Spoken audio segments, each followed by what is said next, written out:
It started with a dog who simply refused to step aside. Officers tried to call him. Neighbors shouted. Even sirens didn't scare him. He just stood there motionless in front of a half-collapsed door in a crumbling house on 4th and Marlowe. What no one saw, at first, was the flicker of movement behind that door. A child, curled beneath broken floorboards. Silent, barely breathing. The dog's name was Jax, a retired K9, discarded by the system, but still holding on to one instinct, to protect. What followed wasn't just a rescue, it was a revelation. A story that would ripple through a city, awaken a grieving father, and show the world that sometimes the ones who can't speak are the ones who understand the most. Stay until the end. Because what Jax did changed everything. The dawn broke in Emberfield not with birdsong, but with sirens. A thick column of smoke rose from the industrial district, curling like a wounded animal into the pale morning sky. The warehouse, once a quiet shell for storage, now lay in ruined steel beams twisted like broken ribs, concrete cracked and steaming. The scent of scorched chemicals clung to the air, sharp enough to cut through masks. Officer Nathan Hale gripped the steering wheel tighter as he pulled up behind the cordon, his eyes flickering toward the blackened skyline. Beside him, in the passenger seat of the patrol unit, Jax stirred. The German Shepherd was a veteran in his own right. His coat was a dusky mix of sable and ash gray, his muzzle peppered with silver. But it was his eyes deep, amber-hued, almost human in there, knowing that revealed his years of service. He sat alert, ears pricked, already assessing the chaos before them. When Hale opened the door, Jax leapt down with a practiced grace, landing quietly on the cracked pavement. First responders moved like shadows through the haze. Firefighters rolled out hoses over glass-littered asphalt. EMTs crouched over bloodied workers rescued from the collapse. Somewhere, a radio crackled possible structural compromise on the north wall. Proceed with caution. Hale ducked under the caution tape and moved forward, Jax at his heel. The heat from the smoldering debris still pulsed in waves, even though the fire had been largely subdued. "Who called it in?" Hale asked a firefighter, voice muffled by his rebreather. "Security guard. Said he heard a boom at 412. Cameras are down. Buildings off the grid. We haven't accounted for everyone yet." Hale nodded grimly. That was the worst part in certainty. They stepped closer to the northern flank of the building, where the explosion had likely originated. A large portion of the roof had caved in, spilling its insides like an open wound. And then, without warning, Jax tensed. It was subtle, but Hale had worked with him long enough to notice. The ears flattened slightly. The tail stiffened. Then, with a low growl vibrating in his chest, Jax bolted. "Jax!" Hale shouted instinctively, caught off guard. The Shepherd weaved through the wreckage with single-minded urgency, bounding over crumbled drywall, avoiding sharp rebar as if guided by something deeper than sight or sound. Hale chased after him, heart pounding not in fear, but in recognition. He'd only seen Jax like this once before, and that time they'd found a child under rubble, alive. Jax, wait! Hale's boots crunched over broken glass and ash. But Jax didn't stop. He reached the far end of the ruin, where a portion of the ceiling still leaned precariously against a steel frame, casting a heavy shadow. There, amid the rubble, he halted and sat, perfectly still. Not barking, not scratching, just sitting. At first, it didn't register. Hale, panting, slowed as he approached. Jax's body was blocking something. The dog didn't move, didn't turn, just kept his gaze fixed on the space beneath him. Hale's voice softened. "What is it, boy?" He crouched. The dust stung his eyes. As he reached for Jax's harness to pull him gently aside, the dog let out a low, protective whine. That sound it was different. Not one of aggression. It was sorrow. It was pleading. Hale's breath caught. There, just beneath the scorched remains of a desk and part of a collapsed HVAC duct, was the smallest movement. "A palais, saut du hand, trembling." "Oh, God," he whispered, radioing in. "This is Unit 32. I've got a live victim. Northeast corner. Adult no, wait juvenile. Possibly female. Need extraction now." The voice on the other end confirmed. As EMTs rushed to the scene with cutters and stretchers, Hale stayed with Jax.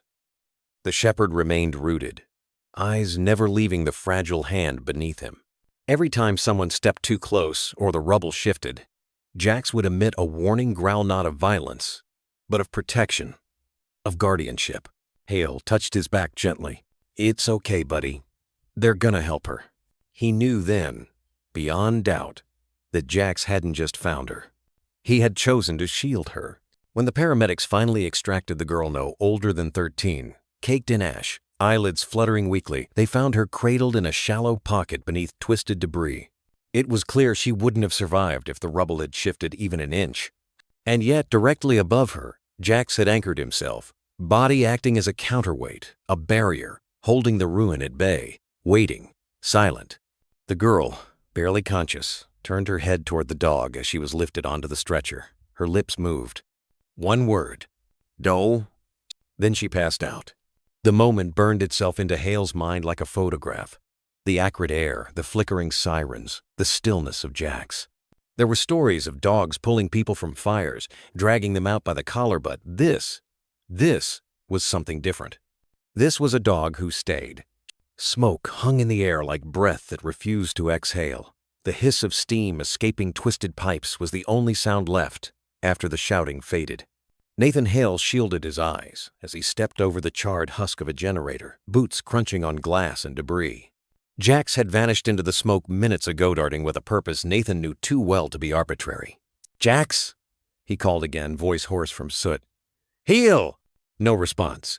Ahead, the wreckage opened like a gaping, wound-twisted beams collapsed over each other in a crude pyramid of metal and ash. And there, frozen atop the peak like a sentinel carved from obsidian and memory, stood Jax, still as a statue, ears forward, eyes locked on something unseen. He didn't turn at the sound of Nathan's voice. He didn't flinch at the clang of a steel plate falling nearby. Nathan stopped short. Something was wrong. He approached slowly, navigating the precarious slope, feeling the subtle groan of warped metal underfoot. The closer he got, the more his instincts kicked in, not the kind you're trained for, but the kind that comes from sharing years with a partner who speaks without words. "Jax," he said, softer now, hand outstretched, his other gripping a support beam for balance. "What is it, boy?" Jax didn't move, not a twitch, but his tail gave a single, low wag. Not happy, never happy in moments like this. It was acknowledgement, a silent message. Nathan's gut clenched. "Okay," he murmured, kneeling beside him. The steel under his knee was hot from the fire. Up close, he could see it. Jax was trembling, barely, like a taut wire straining not to snap. His paws were planted over the gap between two beams just wide enough to hide something beneath. Nathan adjusted his weight, leaned in, and then he heard it. A sound so small it could have been mistaken for wind. A whimper, soft, broken, human. His breath caught. He froze, just as Jax had. "Hold on," Nathan whispered, reaching for his radio. "This is Officer Hale, Unit K 9-3. We have possible entrapment under Sector 4. Request immediate rescue team with extraction tools. I repeat, possible live victim under debris. Dog is holding position." The radio crackled with acknowledgement, but Nathan barely heard it. All his attention tunneled to the sob beneath the wreckage. He looked at Jax. "You knew." Jax let out a soft exhale, but his body remained rigid, like if he moved, the world might forget the fragile life underneath. A few officers had gathered below, watching in quiet confusion. One of them, Morales, started up the incline. "What's going on?" "Stay back," Nathan barked. "It's unstable. He's marking someone." Morales halted immediately. Word spread fast. In seconds, the chatter died.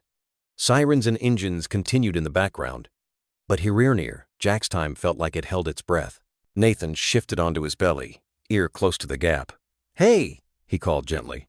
"My name's Nathan. I'm a police officer. You're safe now. Can you hear me?" Another faint whimper. Closer. Then a voice, so soft, it could have been memory. "Help?" Young, a child. Nathan's eyes burned, part smoke, part something deeper. "I hear you," he said, lowering his voice like a secret. "We're gonna get you out. I promise." He looked to Jax, who met his eyes for the first time. And in those amber eyes, clouded with ash but clear in intent, Nathan saw something he hadn't seen in a long time. Hope. Not blind hope. The kind born from knowing pain, fire, and chaos and still standing firm. He pressed the mic on his shoulder again. Rescue team. Confirm ETA. 4 minutes. Stay clear. We've got eyes on you. Copy that. Nathan stayed low. Jax didn't budge. A single cough rose from the child below, brittle and raw. Nathan closed his eyes. His hand found Jax's rough, fingers curling into the soot-streaked fur. Good boy, he whispered. Not praise, not habit, but gratitude. Quiet, reverent. Somewhere in the wreckage, a life clung to silence, and a dog refused to let the silence win. And for the first time since the explosion, amidst a sea of ash and ruin, there was stillness that wasn't born from destruction, but from a shepherd standing guard over something fragile, refusing to move, refusing to let death pass unnoticed. The screech of metal tools biting into steel filled the air, cutting through the suffocating silence that had settled over the rescue team. A low whine escaped Jax's throat as he remained firmly planted, front paws trembling slightly, but eyes steady, fixed on the spot beneath him as if willing the world to understand. His ears perked toward the shifting rubble. He wasn't barking, he wasn't moving, but every part of his body screamed urgency. Nathan crouched beside him now, one hand on Jax's flank, the other raised toward the firefighters. Right here, he said, voice low but firm. Whatever's under there, he knows. Two firefighters, soot covering their faces like war paint, nodded and began cutting away the twisted metal beams. Sparks flared. One wrong move, and the rest of the pile could collapse. The girl, if there really was someone under there, could be lost. And yet Jax had not flinched when the first cutter sparked inches from his paws. He only looked back at Nathan once, his gaze pleading, as if to say, hurry. A firefighter named Reyes worked methodically, sweat trailing down his neck despite the cold morning. We're almost through this one, he muttered. Get ready to lift. Time moved strangely around them. Slower, heavier, every breath was held. Nathan could feel the weight of every second press against his ribs. The air smelled of scorched concrete, diesel, and something older like charred memories, and smoke-thick sorrow. Then came the crack. The beam shifted slightly. Reyes and his partner wedged the jaws of the hydraulic spreader deeper and pulled. With a groan like the earth itself was protesting, the metal gave way. There, in the hollow space that had formed beneath, was a small figure curled into a fragile crescent. Dust clung to her hair, tangled and dark. Her face was streaked with grime and dried tears. One sock was missing. Her small hand clutched a piece of shredded fabric pink with faded cartoon rabbits. Nathan's breath caught. She couldn't have been more than 4 years old. She's here, he shouted. Medics rushed forward, but it was Jax who moved first. As the last beam was lifted, he stepped carefully gently down into the space beside her. He didn't bark. He didn't sniff or nudge. He simply lay down next to her, pressing his body close in a protective arc, his eyes never leaving her face. Someone gasped. A bystander whispered, "He's guarding her." "She's breathing," one of the EMTs confirmed, voice cracking from a mix of adrenaline and relief. "Pulse is weak, but she's alive." Nathan's knees gave slightly, the tension in his body unspooling all at once. He reached out, resting a hand on Jax's back. "Good boy," he whispered, and his voice trembled despite himself. "You found her." The EMT reached in to retrieve the girl, but Jax let out a low, warning growl, not threatening, but clear. He shifted his head over the girl's shoulder, eyes flicking up, almost apologetic. "Easy, Jax. It's okay," Nathan soothed. "He's not being aggressive," Reyes said, crouching beside them. "He's just watching over her, like she's his." Nathan crouched lower. "Jax," he said, barely above a whisper. "Let them help her. You did what you came to do." Jax turned his head slightly. His tail gave a single slow thump. Then, with a heavy breath, he backed just enough for the EMT to slide in and cradle the girl. As she was lifted out, limp and silent, but breathing, Jax followed, step for step, like a shadow tethered to her. And as they placed her onto the stretcher and began wiping her face, she stirred, just a twitch barely noticeable. But then a sound escaped her throat. Not a cry, not a word, just a whimper. Her tiny hand reached sideways, blindly, and Jax was there, head low, nose beneath her palm. She curled her fingers around his fur. A quiet sob broke from one of the female officers watching. Even Reyes swallowed hard and turned away for a second. Nathan stood still, the image searing itself into his mind. Not because it was dramatic, not because it would make headlines, but because in that moment, there was no noise, no fire, no panic. Just the simple, sacred trust between a child and a dog who had refused to move until she was found. "She's going to make it," one of the medics said, hope blooming in his tone. "If we got here even 10 minutes later." But no one finished that sentence. They didn't have to. Everyone knew what could have happened if Jax hadn't led them here. If he hadn't stood his ground, silent and still. "She has no ID," another officer noted, walking up. "No one's claimed her yet. Maybe her family. Maybe they didn't make it." Nathan's jaw tightened. One thing at a time. Oh. As the ambulance doors closed with a metallic thud, Jax sat by them, unmoving once again, watching, waiting. Nathan knelt beside him. "You did good, partner," he said softly.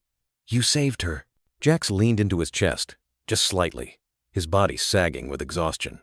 His work for now was done. But something lingered in the air. A question, a pull. Because behind that moment of triumph was the mystery of who this child was, how she'd ended up buried in that wreckage, and why Jax had been the only one who knew exactly where she was. And somewhere deep inside Nathan, a quiet unease began to bloom. The rain had started some time after sunrise then at first, then steadier turning the ash in Emberfield's air into a gritty smear across windshields and boots. At St. Agnes Medical Center, the emergency room lights blinked their weary yellow across the loading bay as another stretcher wheeled through the doors. On it lay a girl they only knew by the silence wrapped around her. She was small, no older than 4. Dust clung to her eyelashes like frost, and her fingers so tiny were curled as if still bracing for the beam that had nearly buried her alive. Nathan Hale stood beside the double doors, water dripping from the brim of his patrol cap. His uniform was still stained from the fire. Next to him sat Jaxcellent, unmoving, eyes fixed on the glass as if sheer willpower could pierce through the hallway shadows and find her. The dog's coat was streaked with soot, and his breathing was shallow but steady. It was the first time Nathan had seen his partner truly still, yet so fiercely alive. They had called her Jane. No one knew who she was. No identification. No alert on the National Missing Children's Database. No mother rushing in. No trembling grandfather begging for news. Just a girl, found beneath twisted steel in the arms of silence. Inside, nurses moved around her with the practiced quiet of trauma care. They cleaned her face, IV drips, vitals checked. A plastic wristband labeled Jane Doe was fastened around her wrist with the gentleness reserved for something precious and terribly breakable. From his position outside, Nathan watched it all through the glass, watched the way the doctor tilted the stethoscope to listen to her lungs, the way the nurse brushed a strand of hair away from her forehead like a whisper. Jax hadn't taken his eyes off her since she'd been pulled from the wreckage. "Come on, boy," Nathan said softly. "Let's grab some food." But Jax didn't move. Not a shift, not a flinch. Nathan sighed and sat down beside him on the cold concrete bench, his knees popping. He rubbed his thumb over the back of Jax's ear, felt the tension still coiled in the dog's frame like a taut wire. "You're not going to eat either, huh?" It wasn't new, this bond between them. They had saved each other more times than Nathan could count, but this was different. Jax wasn't just guarding the girl. He was mourning something, waiting, as if he'd recognized something Nathan hadn't yet. Later, when the hospital administrator came out with a clipboard, Nathan rose. "Any updates?" "She's stable. Mild concussion. Some bruised ribs. No signs of long-term injury," the woman said, flipping through forms. "She hasn't woken up, doesn't speak, and no match on any of the databases we've tried." "Nothing?" Nathan asked, brow furrowing. "No one reported a missing child?" "No," she said gently. "It's like she dropped out of the sky." Nathan looked back at Jax, whose eyes were still locked on the window. "Not from the sky," he said under his breath. "From hell."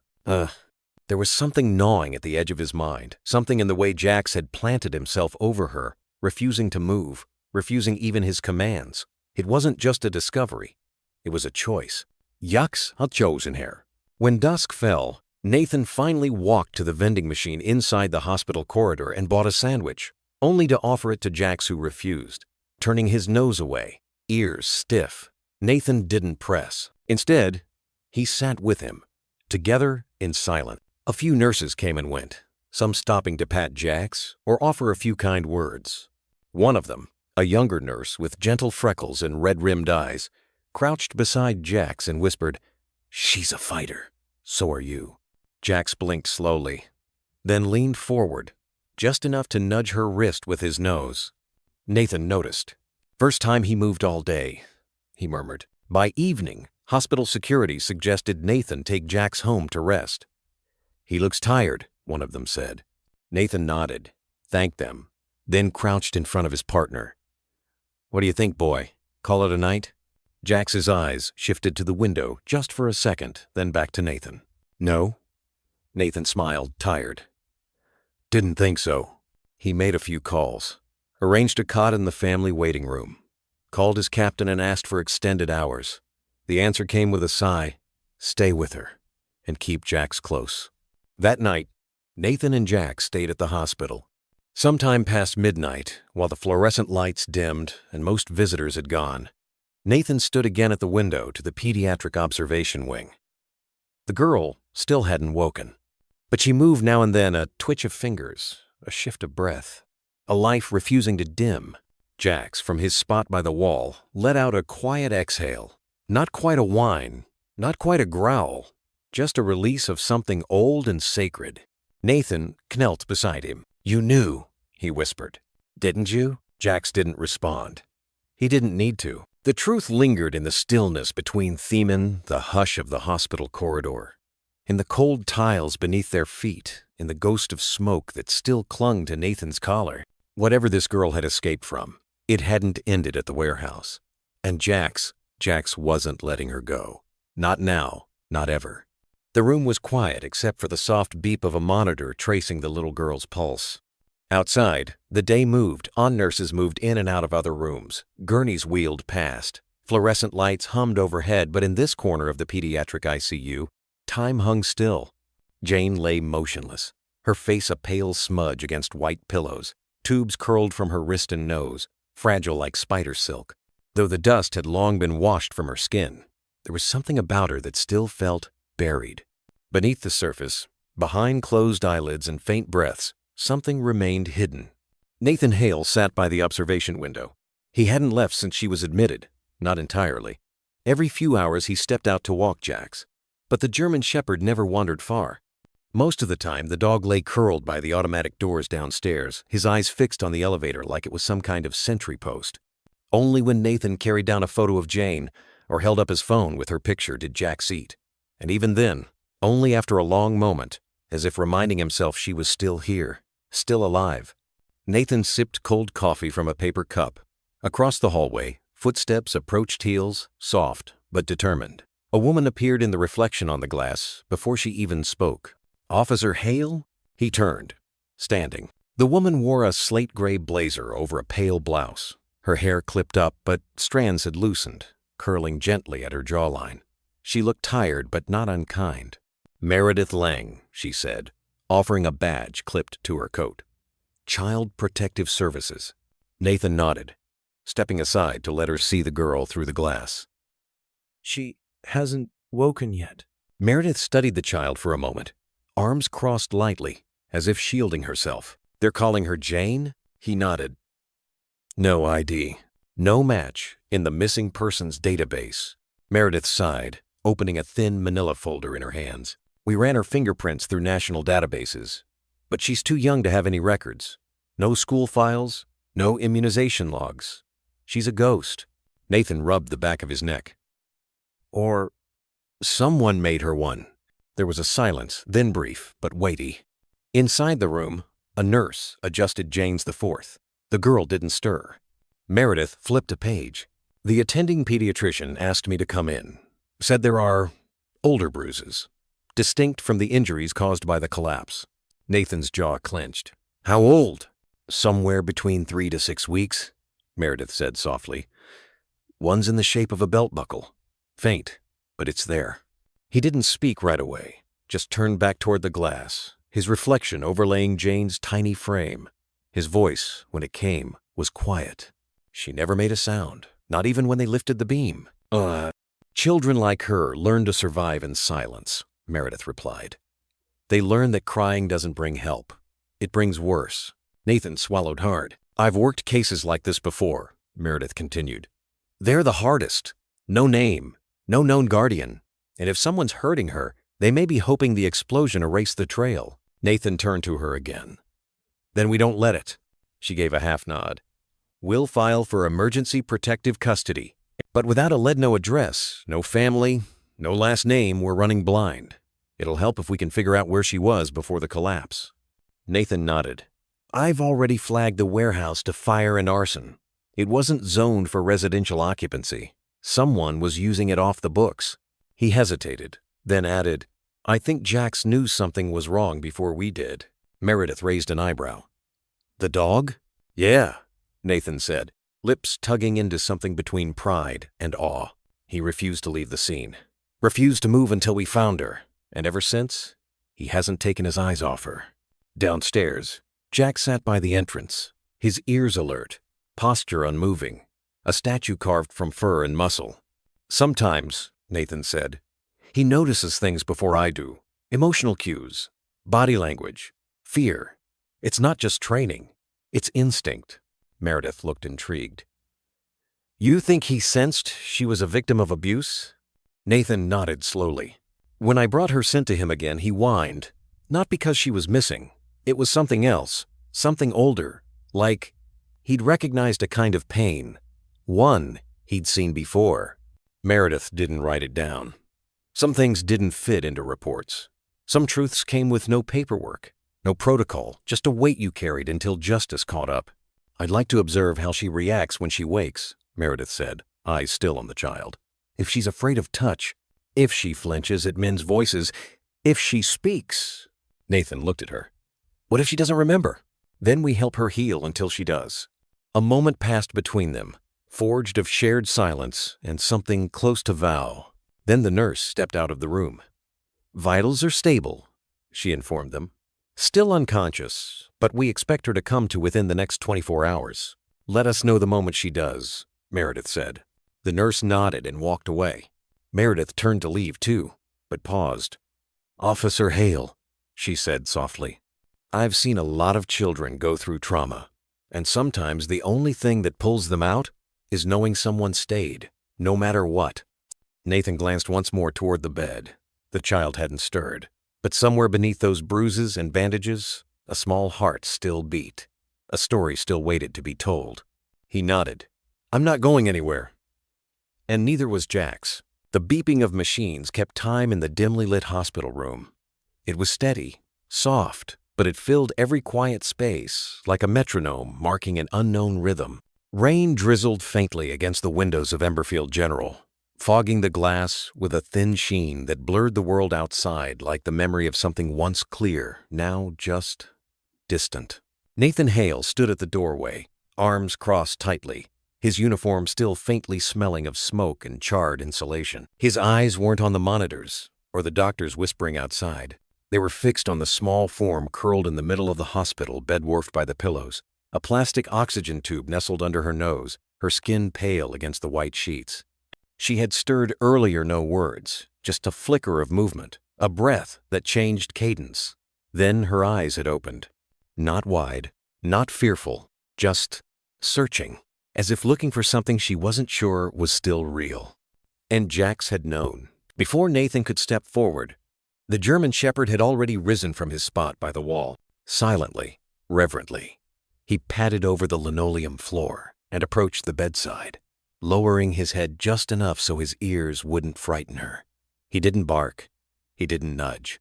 He just stood there, statue still, until her gaze found him. The girl's fingers, small and bruised, reached forward with the tentative motion of someone used to being swatted away. Her hand trembled slightly in the air, hovering inches above his nose. Jax closed the distance. He pressed his muzzle gently into her palm, warm breath huffing softly against her skin.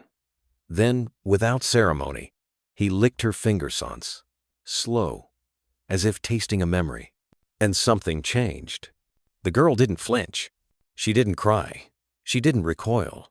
Her fingers curled slightly into the fur on Jax's snout, and her chest lifted with a steadier breath than before.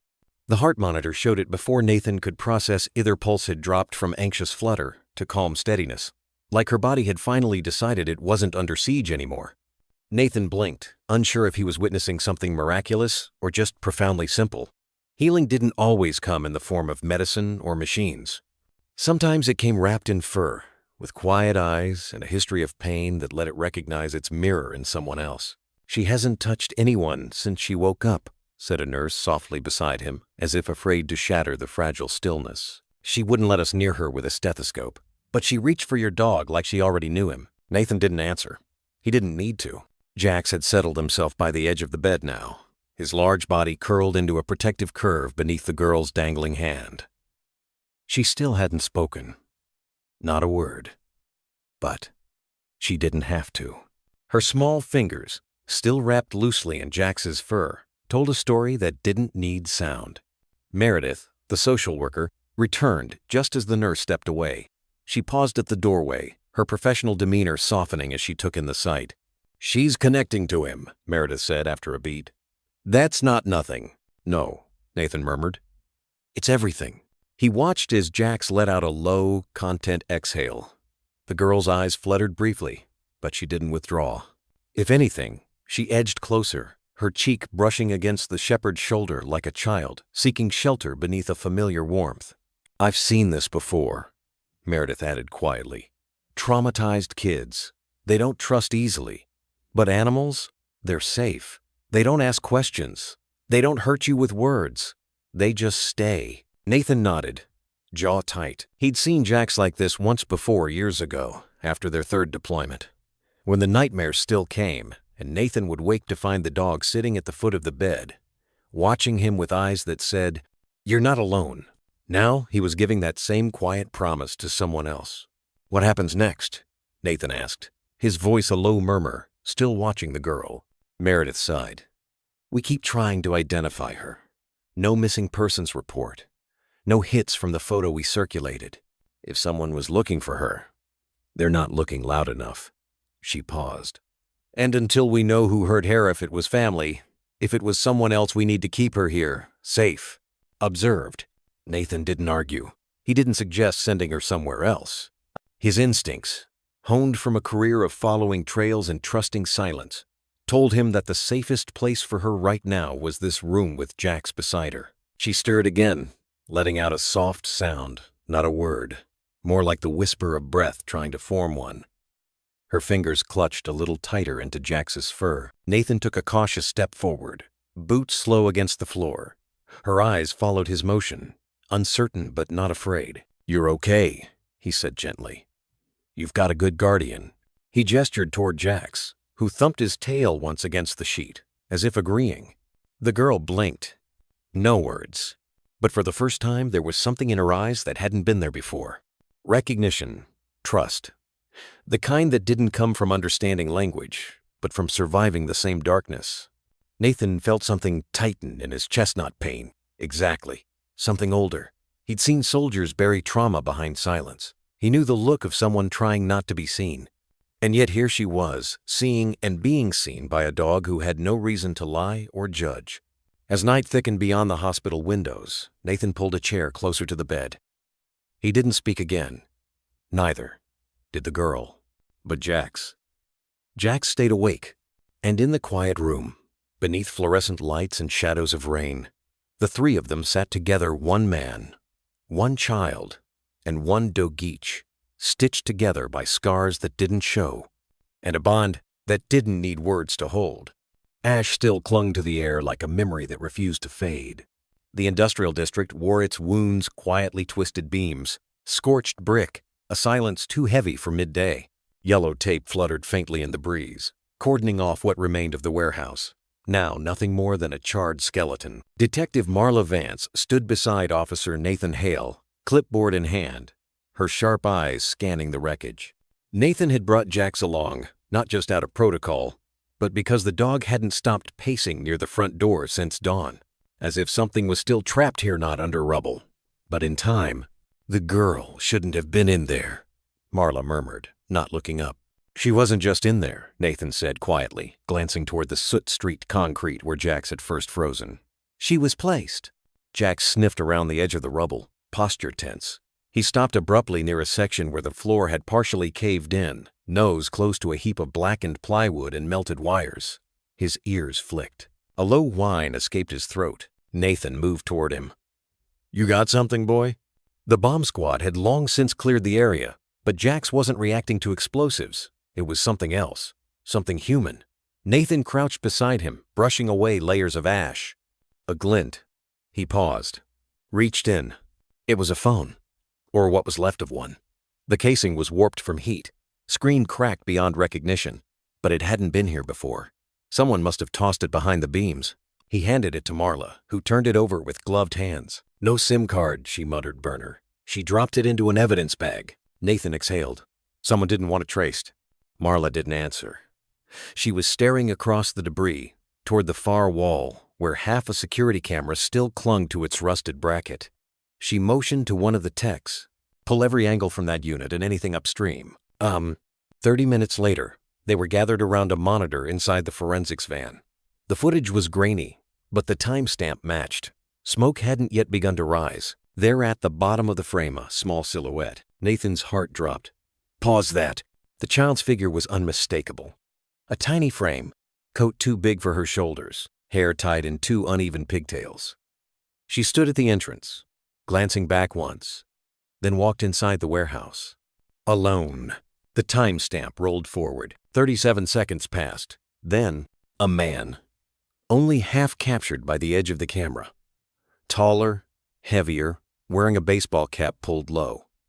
He approached the door she'd entered, hesitated, then pulled it shut, locked it. Marla rewound the clip, played it again. Slower. "He knew the camera's blind spot," she said, tapping the screen. "Didn't show his face. Covered the lens angle just enough. But not the kid," Nathan whispered. Jax had his front paws resting on the base of the monitor, ears tilted forward. The footage ended. Static. Marla turned. "Someone put her in there to die." Nathan didn't speak. His jaw clenched so tightly it ached. He could still see the way Jax had refused to move, tail stiff, eyes locked on that one place in the wreckages, if he knew. As if something in the air had screamed louder than the sirens ever could. "Can we pull a clean shot of the man?" Nathan asked. "We'll try. But unless he's in the system, or someone recognizes the coat, we're staring into a wall." Nathan stepped out of the van. Jax followed, sticking close to his leg. The sun was beginning to lower, casting long shadows across the rubble. For a second, it all looked like a graveyard. "What kind of person does that to a child?" he murmured. Jax let out a low breath through his nose and sat beside him, quiet, watchful. It wasn't just protection anymore. It was something deeper. He'd seen this before once, years ago, when they'd found the remains of a trafficked child in a motel closet. Jax had stood there for nearly an hour, not moving, not making a sound, as if bearing silent witness was the last act of respect he could offer. Nathan reached down, resting a hand on his fur. "We'll find him," he said. Jax didn't wag his tail. He didn't move, but his head leaned just slightly into the two-chan agreement made without words. Back inside the van, Marla's voice crackled over the radio. "We have something else. A partial print on the back of the burner phone, probably smudged in the panic." Nathan keyed the mic. "Run it anyway." She hesitated. "Already did. Cross-checking now. If it's someone local, we might have a hit before nightfall." He turned toward the ruins one last time before they packed up. Somewhere in that ash, a child had almost vanished. If it weren't for Jax, if they had arrived 5 minutes later, her name would be on a toe tag. Instead, she was breathing. Quiet, broken, maybe, but breathing. And Nathan knew that somewhere in Emberfield, the man who shut that door behind her was watching, waiting. He just didn't know Jax was watching, too. Nathan Hale stood before the flickering computer screen, jaw tight, eyes squinting at the words, "No match found." Again, He'd rerun the facial recognition on the little girl at least 6 times through every database he could. Access local, state, federal, even through old security logs from nearby traffic cams. Nothing. It was as if she didn't exist. No birth certificate, no school record, not even a hospital file with a matching photo. Just a ghost in a paper gown. Behind him, Jax lay curled by the door of the small evidence lab, silent and alert, tail gently thudding once every few minutes like the ticking of a metronome that only responded to worry. Nathan glanced back at him, taking brief comfort in the way the dog watched him without blinking loyalty forged in fire. Literally. He exhaled hard and picked up the phone. "Meredith? It's Hale. Any luck?" There was a pause on the other end, then a quiet voice. "You're not going to like this." Nathan straightened. "What did you find?" "I started going through state-level child services archives. Some of them are sealed, some redacted. But I found a curious entry well, more like an erasure. A foster home in upstate Emberfield was shut down 2 years ago after an anonymous report. Only there's no record of the children placed there. Just a note that the home was evaluated for failure to meet psychological safety standards. No names, no outcomes. Like someone scrubbed the aftermath clean." Nathan's pulse picked up. "You think it's connected to Jane?" "Everything about this case screams someone tried to bury her story," Meredith replied. "And fast. I had to trace through deleted emails in a backup drive just to find the name Creswell House. That was the foster placement. Ring any bells?" Nathan closed his eyes. Creswell House. He remembered it. A ramshackle 2-story farmhouse, swallowed by pines and silence, run by a couple whose names he'd only heard in passing when another case crossed his desk. Years ago, a missing boy who was later found dead. Ruled an accident. But something about it had always felt unfinished. "Can you get access to what's left of that file?" he asked. "I'm trying. The caseworker listed as dead car accident 6 months ago, and her supervisor retired last spring. Everything else? Marked classified due to pending internal review that never happened." Nathan rubbed a hand across his face, the weight of it all settling between his shoulders. "She's not just some lost kid," he muttered. "Someone made her disappear." From the doorway, Jack shifted and stood, ears perked as if the air itself had changed. Nathan followed his gaze toward the hallway that led to the hospital's pediatric wing. He didn't need words. He pocketed his phone and followed the dog without question. Down the corridor, the hospital quieted to a hush that wasn't quite peace, more like held breath. Nurses moved gently. Machines beeped softly. In room 213, Jane lay beneath pale blue blankets, her eyelids fluttering in restless half-sleep. The girl's fingers twitched occasionally, as if remembering something they couldn't let go. Meredith was already there, seated beside the bed, her clipboard untouched in her lap. She looked up when Nathan entered, her expression a mix of empathy and exhaustion. "She still won't speak," she whispered. "Not a single word." "But—" Jax padded forward without hesitation, and the moment he reached the bedside, the girl's hand moved, slow, instinctive, like breath drawn after drowning. She touched his fur. Jax leaned in gently, resting his head beside her pillow. "That's the only time her vitals stabilize," Meredith said, almost reverently. "When he's here, it's like he's a tether, the only thing anchoring her." Nathan stepped closer, looking down at the girl's face. There was a line of bruises along her temple older, healing now, but the real damage, he sensed, was buried far deeper. In the way she flinched from male voices, in how she never looked anyone in the eye unless Jax was beside her. "You think she came from Creswell?" Meredith asked. "I think someone didn't want her found," Nathan replied. "And if we don't move fast, they'll try again." They stood in silence for a long moment. Just the breathing of the child, the quiet presence of the dog, a bond built not from commands or training but from shared survival. Nathan watched the way her tiny fingers curled slightly into Jax's ruff, and something inside him ached. "What do we do next?" Meredith finally asked. He didn't answer at first. Instead, he stepped out into the hallway, pulled out his phone, and scrolled through an old contact list until he landed on a name he hadn't dialed in years. Detective Monroe, Internal Affairs, retired. A woman who knew how systems got buried and children disappeared without trace. He tapped call. That night, as the sky turned slate gray and the city whispered in tired winds, Nathan returned to the precinct. The burner phone recovered from the warehouse was now charging on his desk, and a folder marked Embers sat beside it, everything they had so far on the Creswell house in the fire. As he reviewed the surveillance footage again, a chill crawled up his spine. In the moment the girl had entered the warehouse, the camera caught the barest glimpse of another figure, just an arm covered in a gray wool coat, then a hand reaching to close the door, locking it from the outside. Nathan paused the frame and leaned in. His own reflection stared back faintly in the screen, layered over that shadowed figure. He whispered to himself, "They left her to die." And Jax had been the only one to hear what was buried, to stand still on the wreckage, unmoving, until someone finally listened. Nathan looked toward the doorway, where Jax now slept, curled in a blanket donated by the nurses. Loyal, watchful, tired. The girl had no name, but she had a dog who refused to let her be forgotten.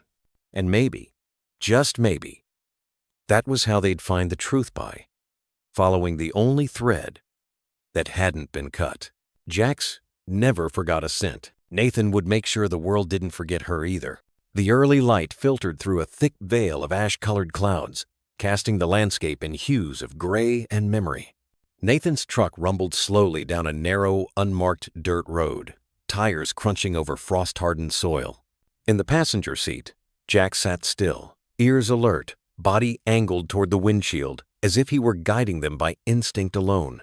They were miles outside Emberfield, now past the last sign of suburbia, past the fences long since rusted through. The farmhouse, what was left of it, slouched against the wind in a clearing overtaken by brambles and thyme. Its siding was stripped bare, a skeleton of wood and rot. Its porch stairs collapsed into the earth like knees too tired to stand. Nathan parked, but left the engine running. The silence was too complete. Jax jumped out first. He didn't bark or bolt, moved with quiet purpose, as if pulled not by sound or scent, but by something older, something remembered. Nathan followed, his boots sinking into the wet earth, hand brushing his sidearm out of habit, though this place felt long abandoned by anything living. The air was heavy, thick with mildew and the faintest tinge of something burnt beneath it, long cooled, but never quite gone. Jax nosed past the broken door, careful, deliberate. Inside, the smell of mold and forgotten sorrow clung to the walls like cobwebs. What had once been a living room was now open to the elements, with a hole in the roof that let in spears of cold light. And then Jax stopped. He stood at the base of the staircase, half caved in, and let out a low, deliberate growl. Not of fear, not even of warning. It was something deeper. Recognition. Nathan crouched beside him. "What is it, boy?" The dog's nose pressed against a narrow patch of warped floorboard beneath where the stairs had been. Nathan leaned closer, brushing away the debris. A seam, almost imperceptible. A hidden crawl space. He pried it open, the old boards groaning as if reluctant to give up their secrets. Cold, dry air puffed out, carrying with it the scent of dust, old paper, and the echo of a child's breath. He shined his flashlight inside. The space was barely large enough for a child to fit. The walls were scratched, clawed in Pleistocene markings that looked like the work of fingernails or something dragged in desperation. But what struck him most were the drawings. Pinned with rusted nails, stuck with old tape, they covered one wall like a silent mural of memories no one had asked for. Crude crayon sketches, a sun with lines radiating out like hope, a stick figure girl with hair like string, a large dog, again and again, always next to her. Sometimes with wings, sometimes with scars. Nathan's throat tightened. He carefully stepped inside, the space forcing him to crouch. His gloved hand brushed one drawing the girl with hollow eyes and a dog beside her, both standing before a house on fire. The flames were colored red, not orange. Angry, jagged streaks. And in the corner, a single word, scribbled over and over in shaky lettering. Jax. Behind him, Jax stood frozen, tail low, body tense but his eyes. His eyes were fixed on a corner of the crawl space, a part Nathan hadn't yet reached. Nathan moved the beam of his flashlight. A rotted mattress lay there, barely more than fabric and springs now. But on the wall just above it, scrawled in charcoal or soot, was a list. Names. Dozens of them. Some crossed out violently, others fading with time. He whispered aloud, reading the ones he could still make out. Lena, Travis, Mira, Evie. And there, at the bottom, almost unreadable under layers of smudged fingerprints, was one final name. Jane. His breath caught. Not a name, exactly. A placeholder. A label. But it was what the hospital had called her. The girl with no identity. The girl who flinched at human touch but reached for a dog with trembling fingers. The girl whose only anchor in this world seemed to be the one beside him now, tail curled low. Eyes fixed. Unmoving. Jax took a step forward then. Just one. And let out a sound Nathan hadn't heard before. Not a growl. Not a bark. A low whimper. Drawn from somewhere deep inside him. A sound of loss. Of memory. Nathan knelt, one hand on Jax's shoulder. "This isn't just about her, is it?" he murmured. The dog leaned into his touch but didn't look away. Whatever had happened in this house, whatever had been taken or broken or buried, Jax remembered it, not in words, not in logic, but in the way dogs remember pain, in the way they carry loyalty like a wound. Nathan pulled out his phone, snapped photos, every drawing, every name, the burned corners, the scorched marks near the crawlspace walls. There was a pattern here, a history, something systemic, not random. As he rose to leave, his hand brushed the lowest part of the wall where dust had settled thickest. There, beneath it, he found another name, not drawn in soot, but carved scratched deep with something sharp, Noah. And next to it, a simple shape, a child's outline, with a dog beside it. Nathan swallowed hard. Back outside, the light had shifted. Morning had finally broken, but it felt like dusk. Jax sat beside the truck now, staring back at the house. His ears twitched, but he didn't move. Nathan looked back too. "What did they do to you here, boy?" But Jax didn't answer. He didn't have to. The truth was written on the walls, in crayon, in charcoal, in silence. And it was only just beginning to speak. The rain hadn't let up since dawn. It was the kind of rain that clung to your skin, not in sheets, but in fine needles that soaked you before you noticed. Nathan sat in the back corner of the archives room, a mug of lukewarm coffee untouched beside stacks of sealed files. The fluorescent lights above flickered in intervals, like a heartbeat faltering. He was chasing a ghost. The girl still hadn't spoken. She lay curled in the hospital bed, silent as breath, one hand perpetually resting on the thick fur of Jax's flank. No name, no origin. Just trauma, coated in bruises and tremors.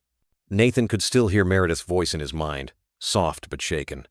"Those aren't fresh wounds. Some are weeks old. One's half-healed like someone started caring, then stopped. The system had failed her." He scrolled through the Department of Child Welfare database again, fingers sluggish from repetition. Most names were bureaucratic noise, but one stuck. Emberfield Transitional Care, closed 2023. The name was familiar not because he'd seen it before, but because Jax had led him there. The farmhouse, the crawlspace, the drawings, a child's world in crayon preserved in dust and mold. Nathan leaned in. A single supervisor's name repeated across multiple entries. Richard Baines. He clicked. Former licensed foster care handler. Supervisory status. Revoked. Last reported incident. May 2023. Case dismissed due to lack of corroboration. Child witness deemed emotionally unstable. The words sat like frost on the screen. One more line. Child missing. Status unresolved. Case file sealed. Nathan's breath caught. A name wasn't listed, just an age. Female. Age 7. He stood abruptly, nearly knocking the coffee over, and grabbed his phone. 3 rings before Meredith answered, her voice low and weary. "Nathan? I've got something. The house Jax let us toit was listed as a transitional foster site, shut down a year ago. The supervisor, Richard Baines, had a flagged record. Disciplinary incidents. But nothing stuck. No convictions. Because the testimony didn't hold?" He nodded, though she couldn't see. "A child. Labeled unreliable. And then she vanished." There was silence. Not just over the call inside Nathan, too. That hollow, sinking silence when the puzzle pieces start to fit, and the image they form isn't justice, but rot. Meredith's voice came again, quieter. How deep was it buried? Deep enough to need my badge number to access it. And even then, half of it's redacted. A long pause. Then she said, "We need to find Baines." It wasn't easy. Officially, Richard Baines didn't exist anymore. No current address. No tax filings. His last known residence had been auctioned for unpaid property taxes 6 months ago. The buyer? An anonymous trust. Nathan had seen this before, men who vanished because someone helped them disappear. But paper always leaves a trail. So he followed, through scattered county deeds, rental logs, cross-referencing burner utilities. And finally, in a rental agreement buried in a trucking company's books, he found it. R. Baines Lot Number 6, Dry Creek RV Park. A place barely on the map. The sun was setting by the time Nathan pulled onto the gravel lot. Jack sat alert in the back seat, eyes scanning the narrow lanes. Each trailer here looked more forgotten than the last, their aluminum sides speckled with rust, faded decals curling like old paint. Nathan's boots crunched on gravel as he approached Lot Number 6. The door was shut. A single porch light flickered, curtains drawn. He knocked. No answer.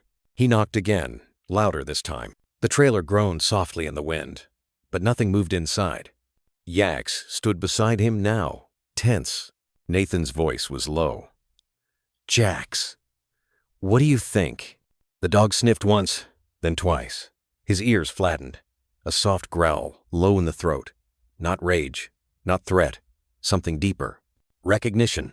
Nathan's hand went to his holster. "Mr. Baines," he called, loud enough to carry. "We need to talk." Silence. Then a sound. Soft. A floorboard creaking. A presence behind the door. Nathan didn't move. "You supervised at Emberfield. You remember a girl 7 years old. She went missing after your case was dismissed." Still no reply. "I think she's alive." A second creak. Closer. Then nothing. Nathan didn't force the door open.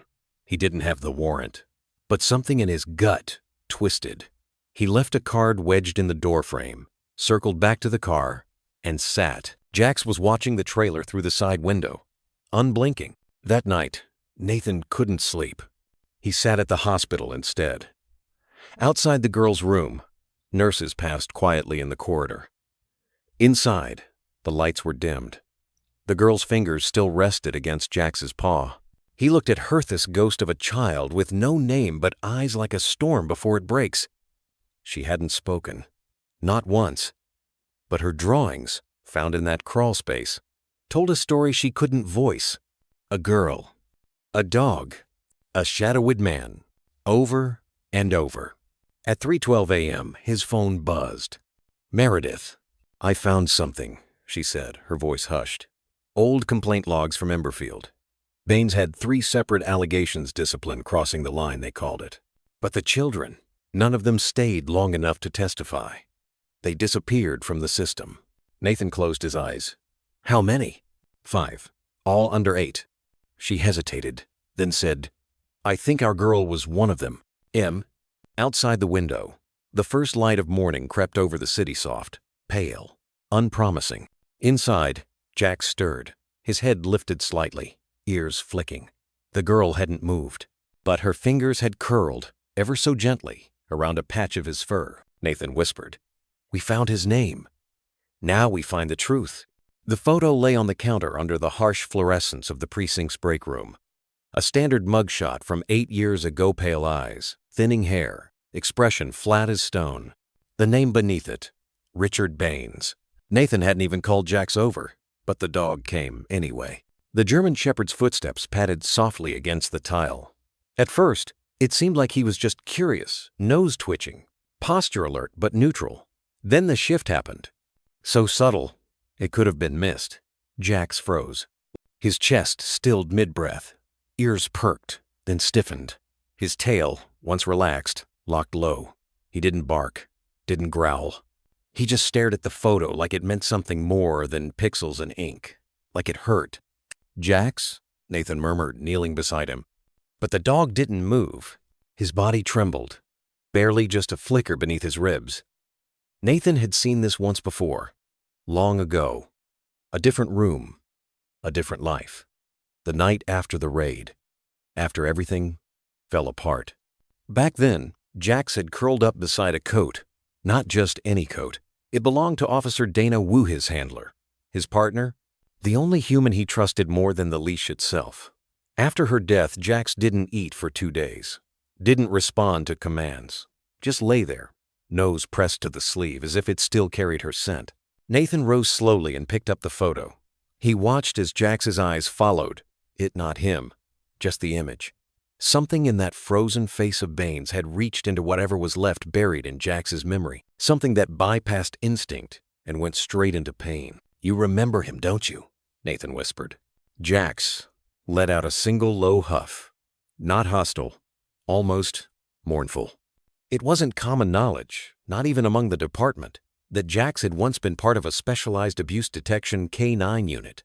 Before Nathan adopted him after the raid, before the trauma left him half-broken, he had been trained to alert on signs of physical abuse bruises hidden under layers, patterns that didn't match explanations, scents that clung long after the crime. And he was good at it, too good. Dana had been his whole world.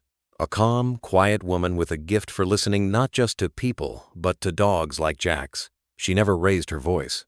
She didn't need to. One look from her, and Jax would focus like a lens snapping into clarity. Until that night, Nathan could still see the headlines. Officer killed in raid gone wrong. A raid based on testimony from a foster child who vanished days after. A house no one wanted to touch again. A suspect who walked. Richard Baines. The name hadn't meant much to Nathan at first. Just another thread in a case already knotted with loss. But now, he reached into the drawer and pulled out the old case file. He hadn't opened it in 2 years. Dust stuck to the edges like a warning. Inside were photos. Not evidence, Dana never got that far. Just her own notes.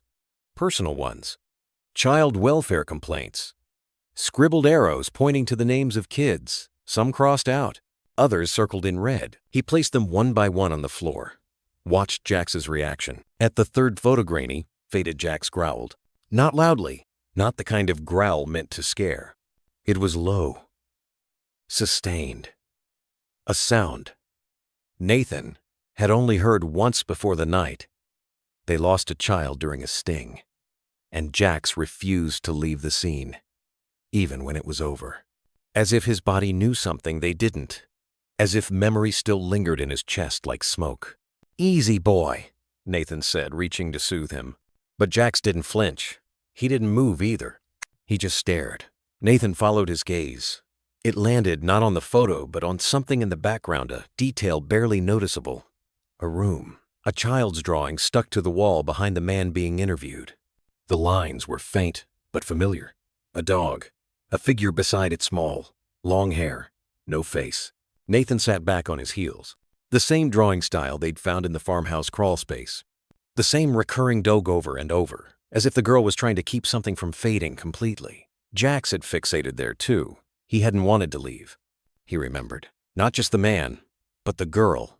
Jax whined now, a soft, almost apologetic sound. His body shifted closer to the papers, nose brushing the photo's edge, then stopping. His gaze lifted to Nathan wide, glassy, searching, as if to say, "You see it now, don't you? You believe me." Nathan did. Every cell in his body told him this wasn't just instinct. It was memory. Scars weren't always visible. Some lived in silence, in the way a dog pauses too long at a scent, in the way a child clings to the only creature she doesn't fear, in the tremble of muscles when a ghost walks through a room wearing the face of a man still alive. He picked up the phone. "Meredith," he said as soon as she answered, "we need to talk.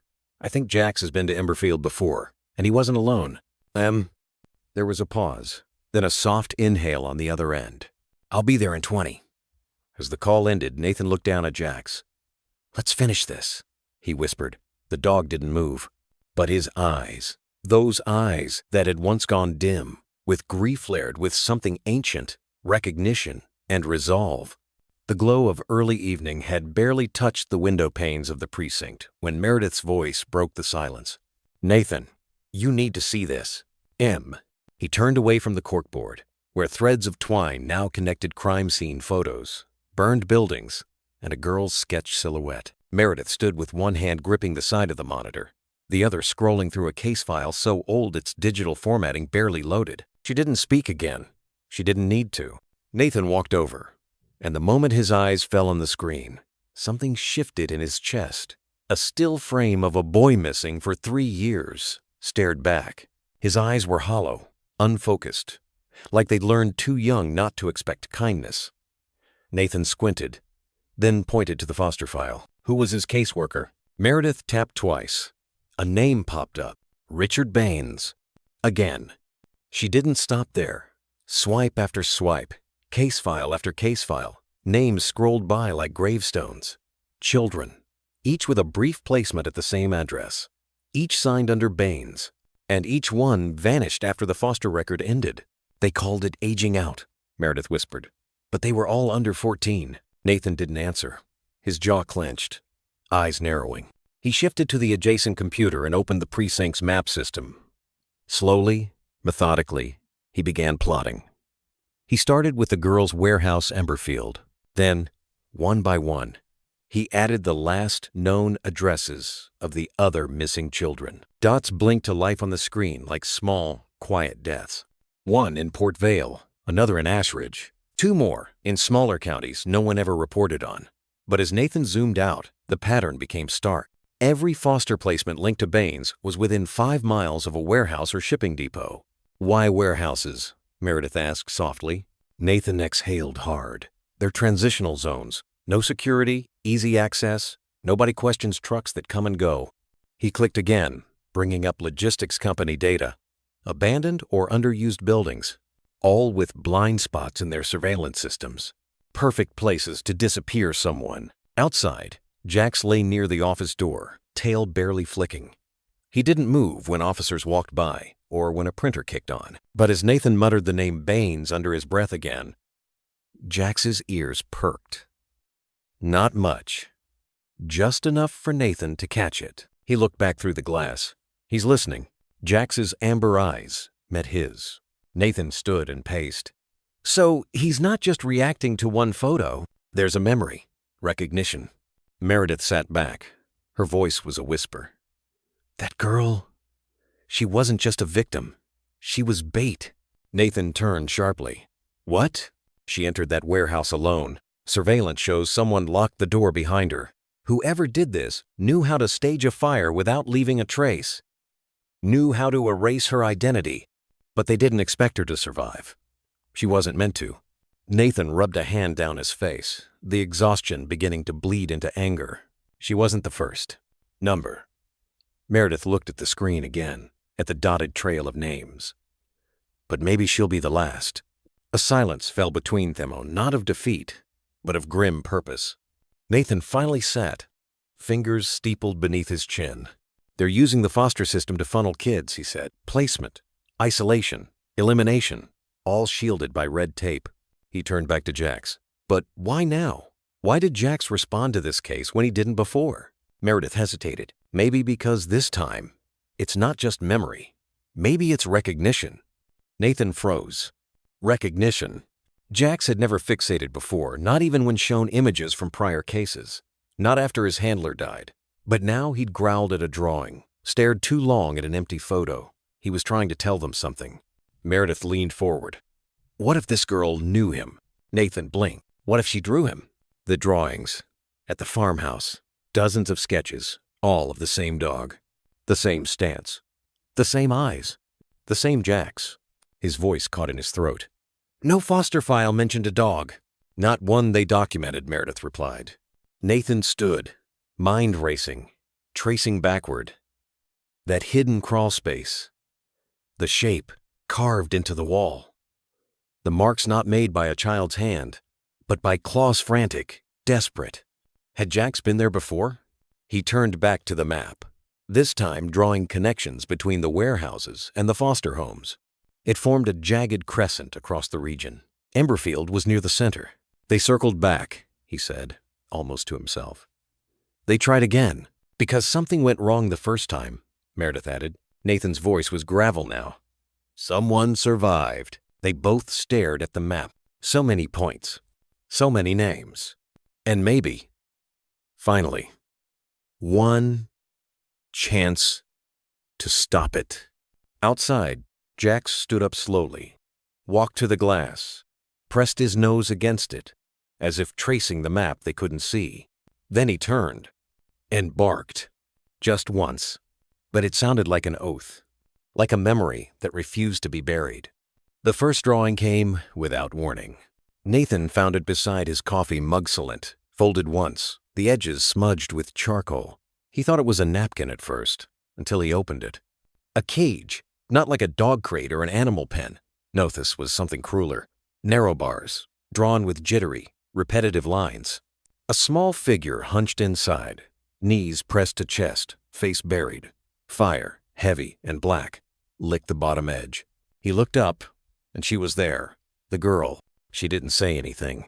She never did. Her feet were bare again, knees pulled up onto the oversized armchair in his living room. But her eyes, those wide, gray eyes, watched him like she was waiting for a verdict. Jax lay on the rug in front of her, chin on paws, watching her the way he had from the moment she arrived. Not protective. Something else. Something deeper. Recognition, maybe. Or memory. Nathan walked over quietly, knelt down beside the armchair, and held the paper out. "Did you draw this?" he asked gently. She didn't nod, but her fingers curled tighter around the charcoal stub clutched in her palm. Jax rose, came between them. Saturday, shoulder brushing Nathan's, but his gaze fixed on the girl. He let out the softest sound, half breath, half whine the girl exhaled. It was almost a sigh, but laced with something older. Fear. Memory. She reached forward, placed another folded sheet on the coffee table, then another, and another. One by one, Nathan opened them. Each image felt like a punch to the chest. A red truck, drawn in a way only children dobblicky, square, but the color smeared violently across the page. Flames in the background. A dog, always the same one, with pointed ears and sad eyes watching from behind a fence. Sometimes the truck was moving. Sometimes parked beside warehouses that looked almost identical to the one that had burned. She had been there. More than once. The fifth drawing was different.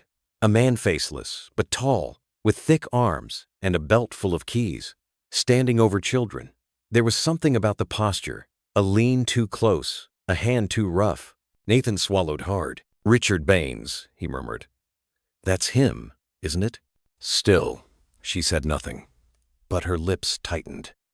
The charcoal in her grip snapped in two. Jack stood again, circled once, and nudged her knee with his snout. She dropped her hand to his head like it was instinct. "She's telling us," Nathan said softly. Not to her, not even to Jax, but to the space between them. Just not with words.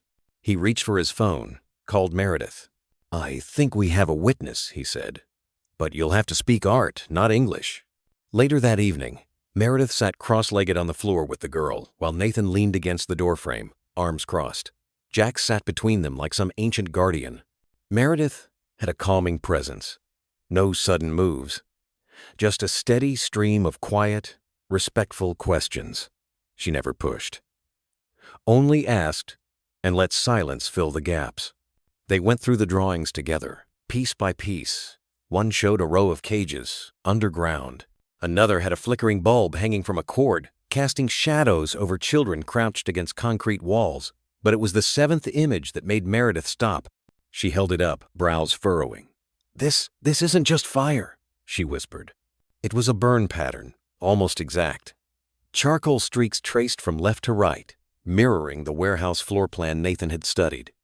She remembered where it started, Meredith said. How the flames spread, end of creep. Nathan walked over, crouched beside her.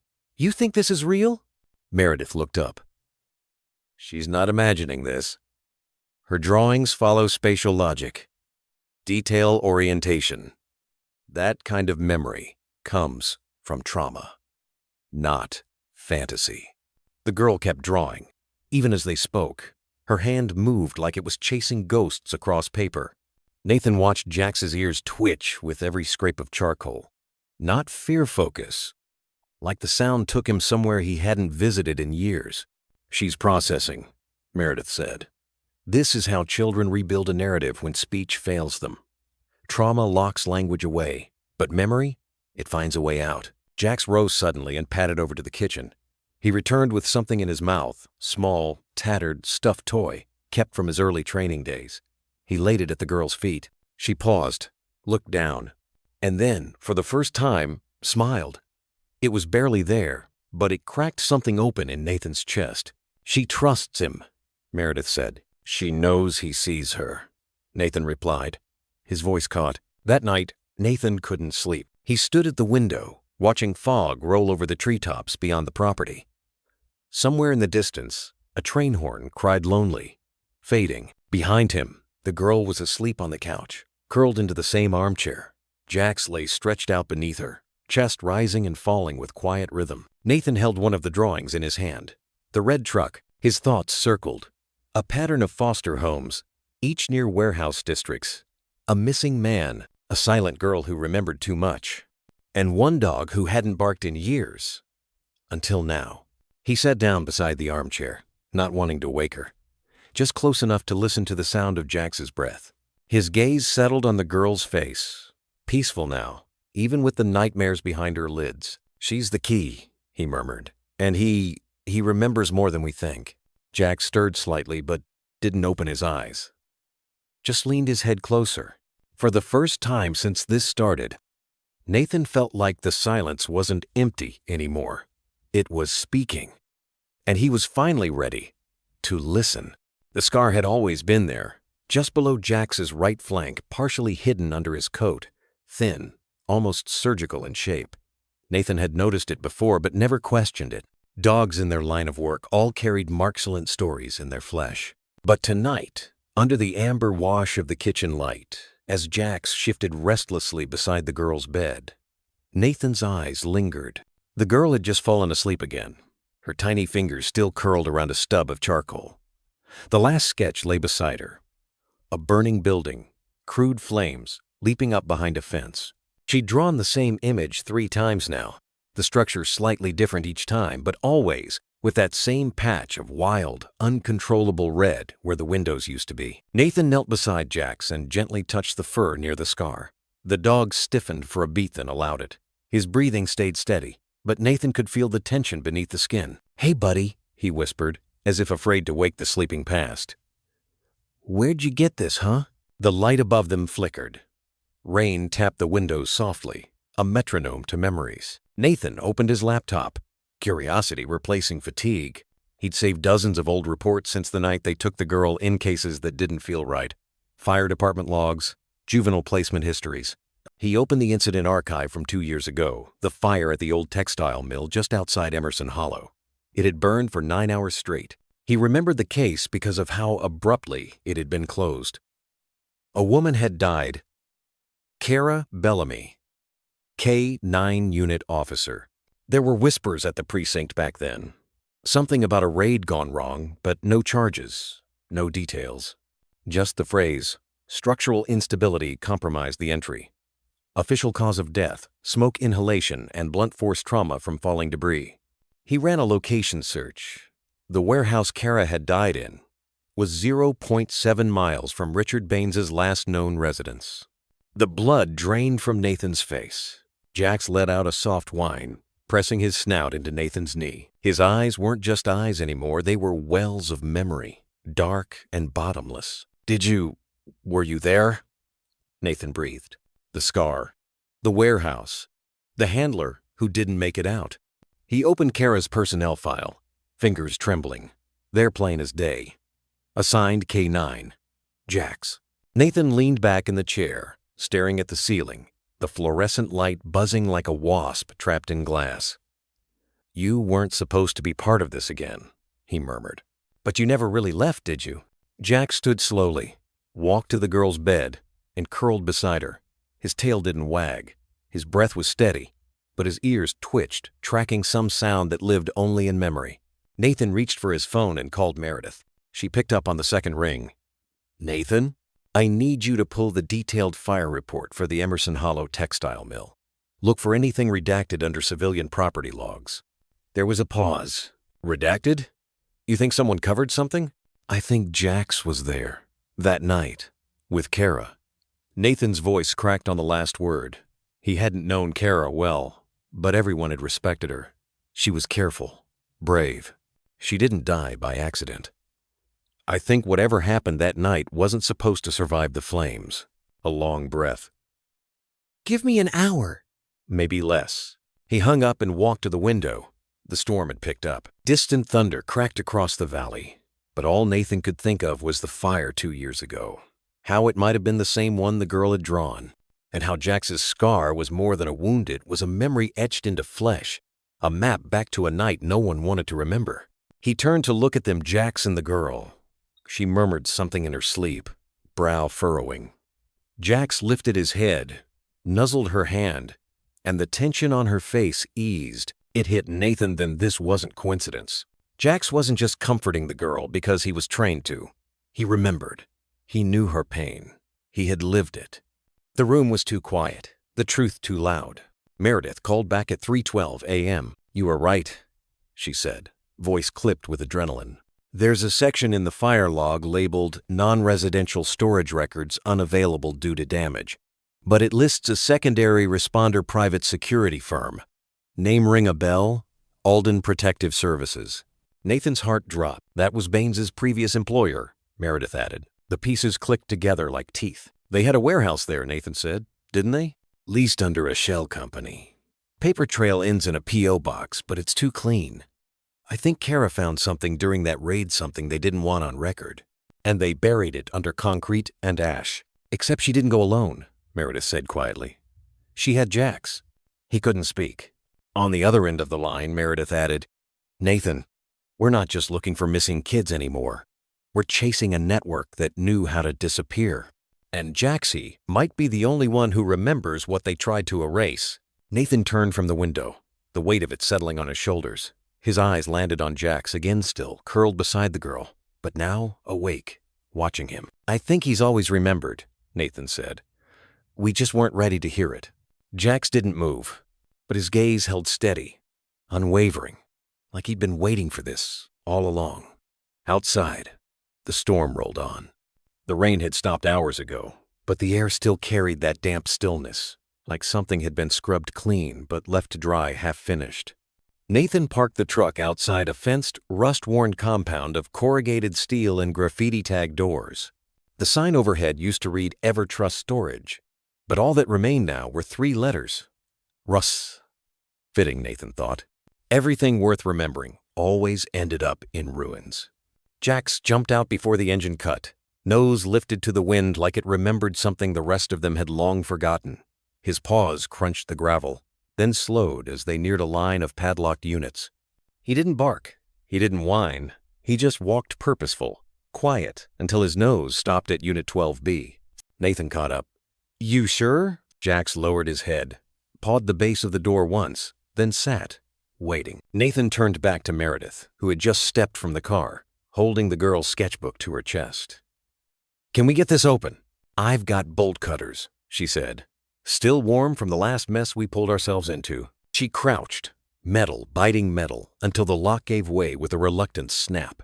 The door rolled up with a reluctant groan, dust spilling out like breath from a mouth that hadn't spoken in years.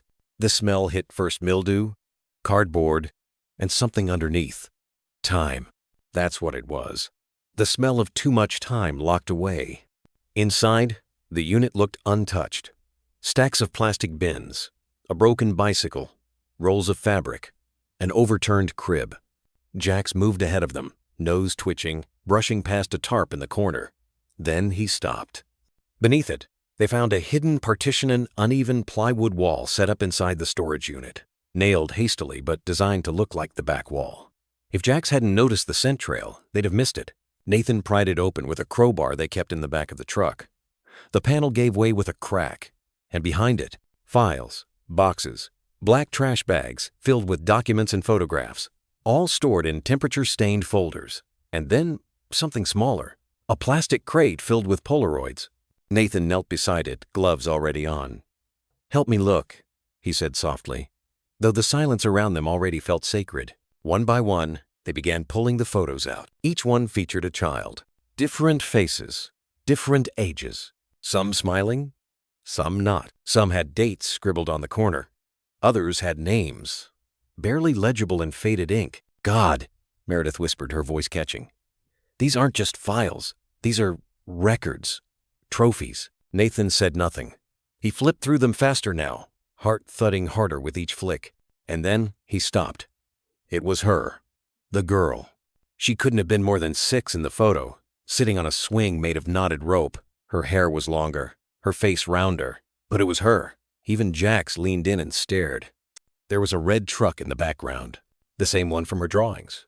"Date stamped," Nathan murmured, flipping the corner. "3 months ago. No missing persons report matches her," Meredith said. "She's not in the system." Nathan nodded slowly. "Which means someone made sure of that." "Oh." He placed the photo down like it might shatter, then started sifting through the boxes again. One folder was labeled Intake 2015 to 2018. Inside were documents from a temporary foster placement company no longer in operation. The paperwork bore the signature of Richard Baines. Jax let out a low, guttural growl. Not at the papers. At something else. A scent. He turned and pressed his nose against the concrete wall, just behind the tarp where they'd entered. He pawed once, then again. Nathan moved beside him, brushing his hand across the wall's surface. "A vent. Give me the flashlight," he said. Meredith handed it over, and Nathan peered in. At first, nothing. Then, scratches. Deep ones, like something someone had clawed at the inside of that crawl space. The concrete bore faint, rust-colored streaks that might have once been red, faint smudges that could have been fingerprints. He shone the light deeper and found a name, burned into the back wall with something hot. Maya. Nathan swallowed. The girl had no name when they found her, but she had one now. "I think she's been here," he said softly. This might have been where they kept her." Meredith was quiet for a long time. Then she knelt and traced the burned letters with her fingers. "She's been screaming the whole time," she whispered, "just not with sound." Behind them, Jax circled and lay down next to the photo pile, resting his head on one in particular. Nathan picked it up. It wasn't Maya. It was another child. A boy. Also unlisted. No name. Just eyes that looked like they were hoping someone would see them again. Nathan didn't say anything more. He couldn't, because the silence in that storage unit said everything. These weren't just lost kids. They were erased ones. And whoever did it, they knew exactly how to hide. The rain hadn't stopped for 2 days. It clung to the windows of the precinct like a film of silence, distorting the view outside, washing the world into blurred shadows. Nathan stood by the narrow slit of glass near the break room, his coffee long gone cold in his hand. He wasn't watching the parking lot. He was watching the reflection behind him habit formed from weeks of things not quite feeling right. Every request he submitted for case files tied to Richard Baines came back the same. Request denied. Insufficient clearance. Even requests that didn't require clearance. Even files that should have been public record. Something was wrong. He walked back to his desk where Meredith sat, lips tight, eyes scanning a grainy photo of a warehouse lot taken from an old property registry. The only sound between them was the soft whir of Jax's breath as the dog lay curled beneath Nathan's chair, tail flicking once in a while like he too could feel the storm pressing closer. Nathan lowered his voice. "They're stonewalling." Meredith looked up. "Again?" He nodded. "Every route. Files about Baines's early placements, gone. Medical records, redacted. Even the address listed for his last known residence is now flagged inactive federal property. That doesn't just happen." Meredith's fingers stilled on the keyboard. "They know we're looking." Nathan didn't respond at first. He just stared at the terminal, watching the blinking cursor like it might offer him something human. Then, quietly, "You ever get the feeling we're not investigating this case? That we're being watched investigating it?" Jax stirred beneath the desk.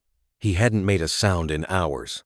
But now, as if on cue, the dog stood and moved to the window, ears up. He gave a low, almost inaudible whine. Meredith followed his gaze. A black SUV sat idling across the street, no plates.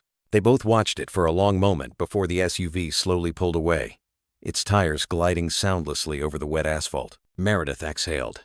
"We should be careful what we open here." Later that night, the unease grew teeth.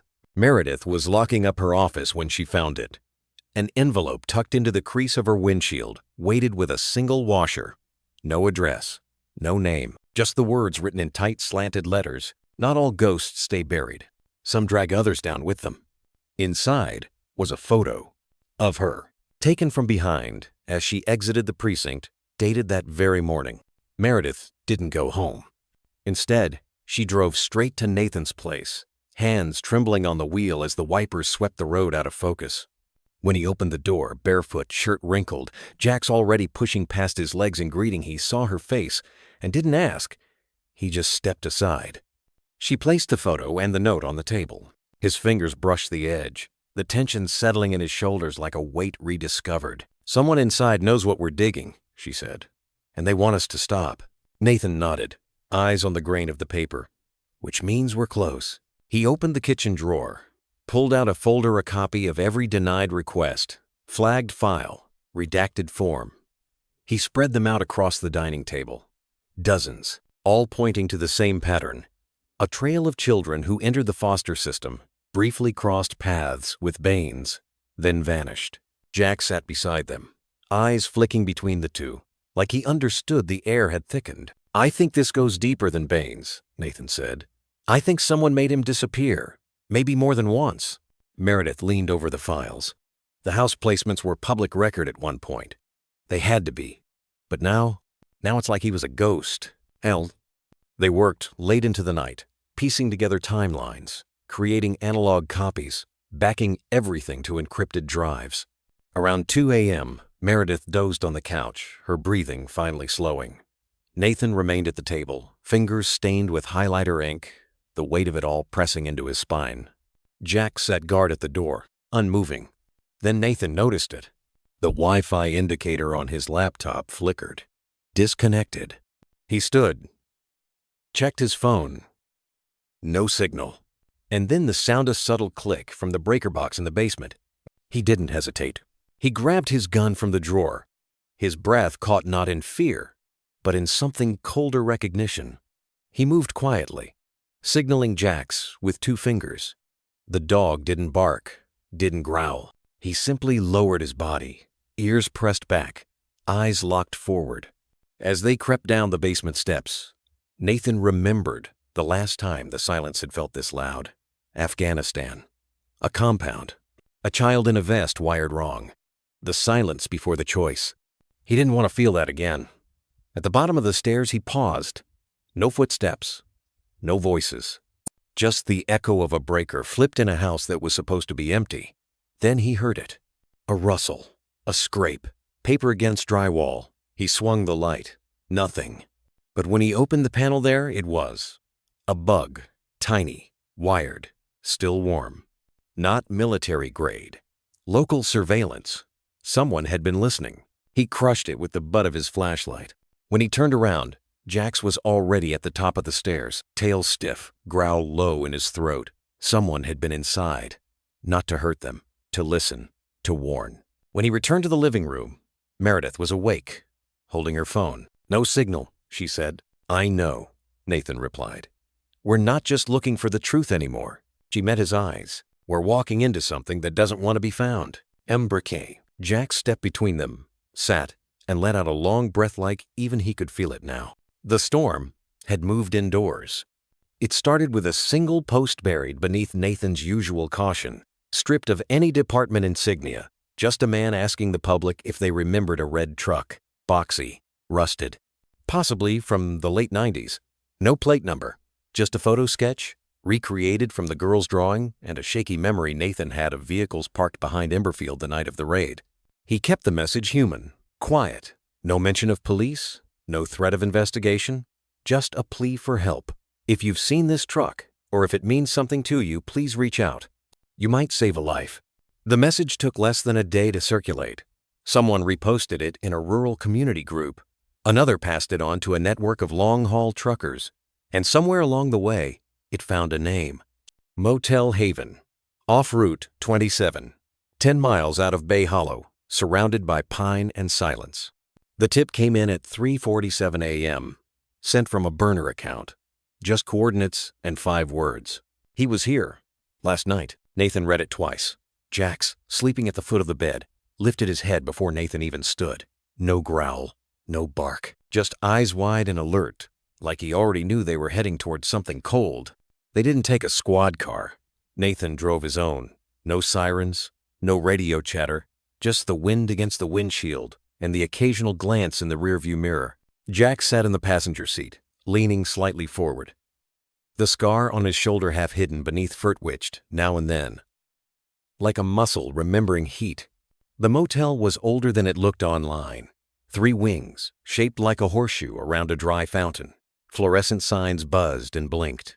A vending machine sat half disassembled by the office door. No movement. Nathan parked 1 block away and approached on foot, keeping to the tree line. Jax followed without command, every step measured.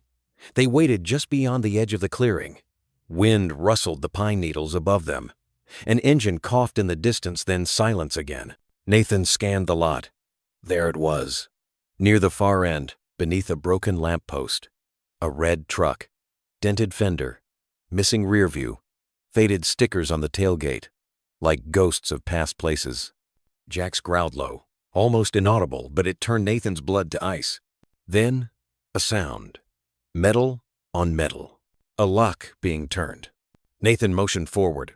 Quiet, controlled. They slipped between the cars, angling toward room 19, where the tip had said he stayed. Door cracked. A figure emerged. Not Baines. Too small. Woman. Early 30s, maybe. Tight bun. Jacket zipped to her neck. She lit a cigarette with shaking hands. She didn't see them. Or maybe she did. But she turned and walked away, toward the vending machine, pretending the night was normal. Nathan reached the door. Listened. Nothing. He tapped once. Silence. Twice. A creak inside. He kicked it open. The room was empty. No cleared. Sheets gone. Lamp overturned. Dresser drawers scattered. On the mirror, a smear of red. Lipstick? Marker? Blood? 3 letters. C. Nathan froze. And that's when he heard it, the soft, unmistakable click of a safety being released. Jax lunged. Gunfire erupted from behind the bathroom door. A figure burst through masked, tall black hoodie. The shot missed Nathan by inches. Jax collided midair. The man screamed as 90 pounds of fury hit his chest. The gun clattered. Nathan dove for it, kicking it across the floor. But another man appeared at the window rifle aimed. They were boxed in. "Jax, out!" Nathan roared. Jax leapt back through the hallway just as the second gunman opened fire. The window shattered. Nathan dropped behind the bed frame, pulling his back up from the ankle holster. He fired. Twice. The man fell backward through the glass. Screams outside. Tires. More boots. They were being surrounded. Nathan grabbed Jax by the harness and pushed toward the bathroom. Area panel beneath the sink. Maintenance access. He kicked it open. Concrete tunnel. Dust. Rats. But it was a way out. "Go," he whispered. Jax dropped into the darkness. Nathan followed. They moved fast. Water dripping. Air metallic. The tunnel curved sharply and rose toward a small hatch, likely forgotten, likely illegal. They pushed through and came up behind a line of trees opposite the parking lot. Jax paused. He turned once facing the moteliers up. Then he ran. Nathan followed, lungs burning. No lights, no sirens. Just dark sky and the echo of gunshots fading behind them. When they reached the car, Nathan didn't speak. He just drove. It wasn't until they were 15 miles out, headlights off, road abandoned, that he pulled over. Jax sat, trembling not from fear, but adrenaline. Nathan looked at his partner. "That wasn't random," he said quietly. "Someone wanted us dead." Jax rested his head on Nathan's lap. They stayed like that for a long time. The silence between them deeper than language, and far more telling. The folder landed with a soft thud on the deputy chief's desk. The flap still warm from Nathan's hand. Inside, photographs of scorched furniture, a crumpled drawing of a red truck with flame-colored wheels, and the burned edge of a manila file labeled Foster Intake, Emberfield. Nathan stood straight, his voice calm, but laced with urgency. "This is real. We found the storage unit off Route 9. There were dozens of files burned, scattered but intact enough to match the placement logs. And that photo?" He tapped the top image. The little girl framed in the rusted door of a shipping container, shadows in her eyes, date stamped 6 months ago. But across from him, Deputy Chief Acker didn't look at the evidence. His eyes stayed on Nathan, cool and unreadable. "You said you had something urgent, Detective." Nathan blinked. "That's it. It ties the girl to a trafficking ring. Meredith's working on more names. Jack's tracked the scent back to, 'We've reviewed your submission.'" Acker pushed the folder aside with 2 fingers, like brushing crumbs from a table. "Nothing in here meets the threshold of admissible evidence." "Sir, they're drawings, Evans, and charred paper. That might be compelling for a true crime podcast, but we need hard documentation, signed reports, witnesses who can speak." Nathan's jaw clenched. "The girl is speaking. She's just not using words." Acker's lips twitched into something between a smirk and a frown. "And the dog? What next? Are we putting him on the stand?" There was a silence so sharp it sliced through the hum of the fluorescent light above them. Nathan didn't speak, not right away. He just looked down at the folder of the fragments of horror no one wanted to see and picked it up again, slower this time. "Then let me keep looking," he said quietly. But Acker was already shaking his head. "We're pulling you off the case, Evans. Officially, this isn't a department priority anymore." What?" "And Jack's." A pause, longer than it needed to be. "Effective immediately, he's being removed from field duty, evaluation pending. His recent behavior suggests contamination." "Contamination?" Nathan echoed. "You mean he's getting too close to the truth?" Acker leaned back, folding his hands behind his head. "I mean, he's a liability. You think you're the only one who's been watching him?" Nathan took a step forward, voice low and sharp. "That dog has done more for this case than half your department. He's the only one she trusts, the only one who's gotten through to her. Then maybe it's time we talk to Child Services about transferring her to someone better equipped. Don't you touch her." It came out before he could catch it, gravel scraped and louder than he meant. Acker's eyes narrowed. "You're dismissed, Detective." Nathan didn't remember walking out of the office. Only the weight in his hands, the folder, still useless, still burning, like it could burst into flame again and no one would care.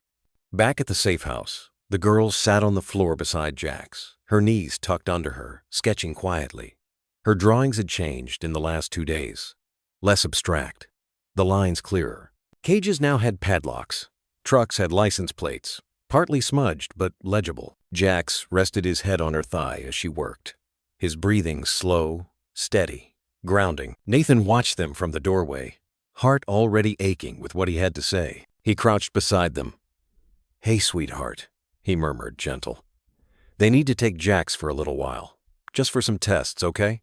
She looked up, eyes wide, mute, but her fingers trembled around the crayon. Jack stood, sensing the tension. He nuzzled her cheek once delicate, almost reverent, then padded over to Nathan's side.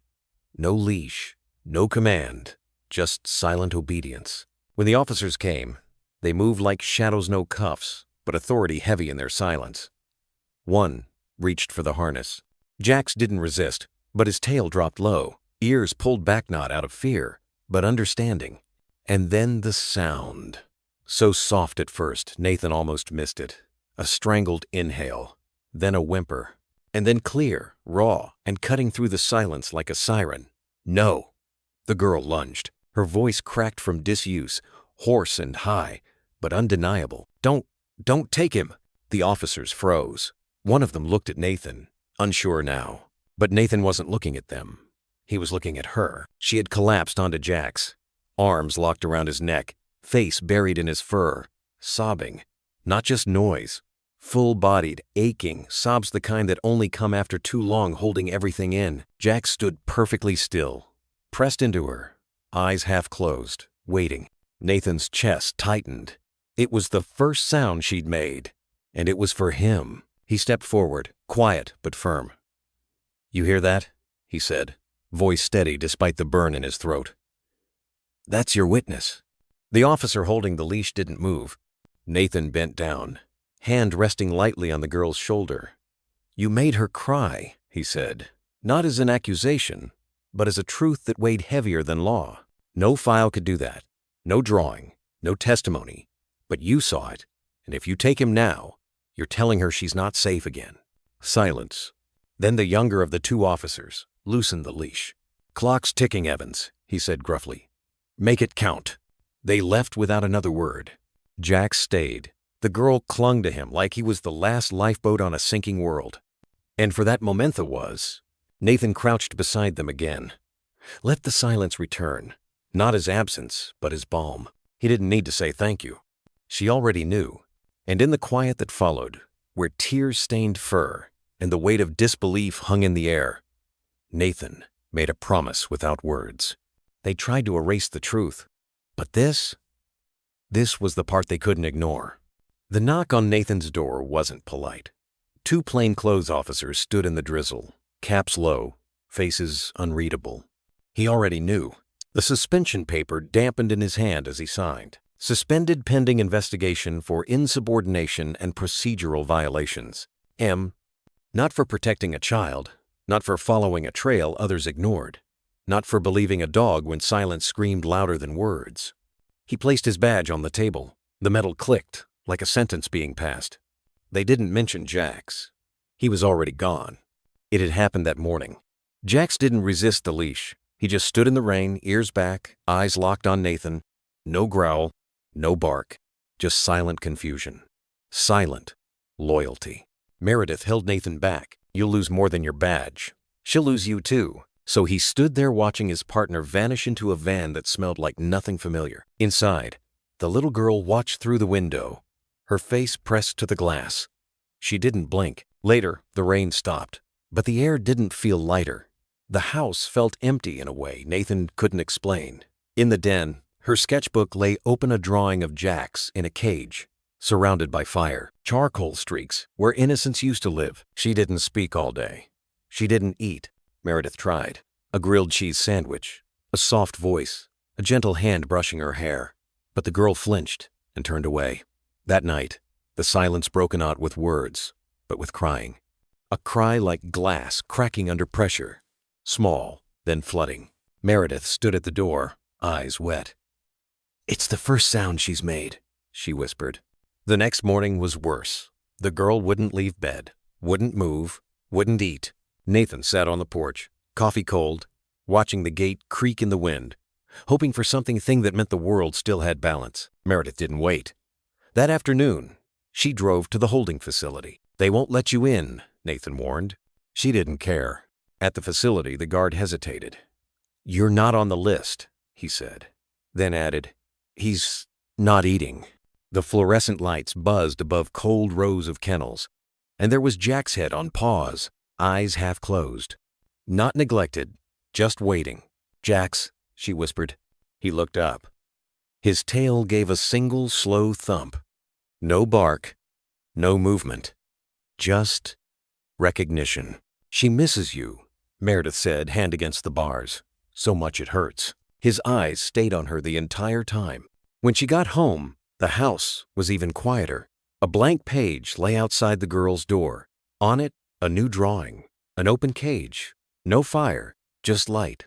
Later that night, Nathan walked down a dim corridor flanked by chain-link kennels. At his side, Tom Garver, retired K-9 officer, badge still on his chest in everything but name. 3 minutes before shift change, Tom said. "Don't speak unless I cue you." He swiped a key card at Unit C behavioral holds. There was Jax. Still, silent, expectant. Nathan knelt. "Hey, buddy, let's get you out of here." Jax stepped forward and pressed his body against the bars. Tom released the lock. Jax walked into Nathan's arms, head against his chest.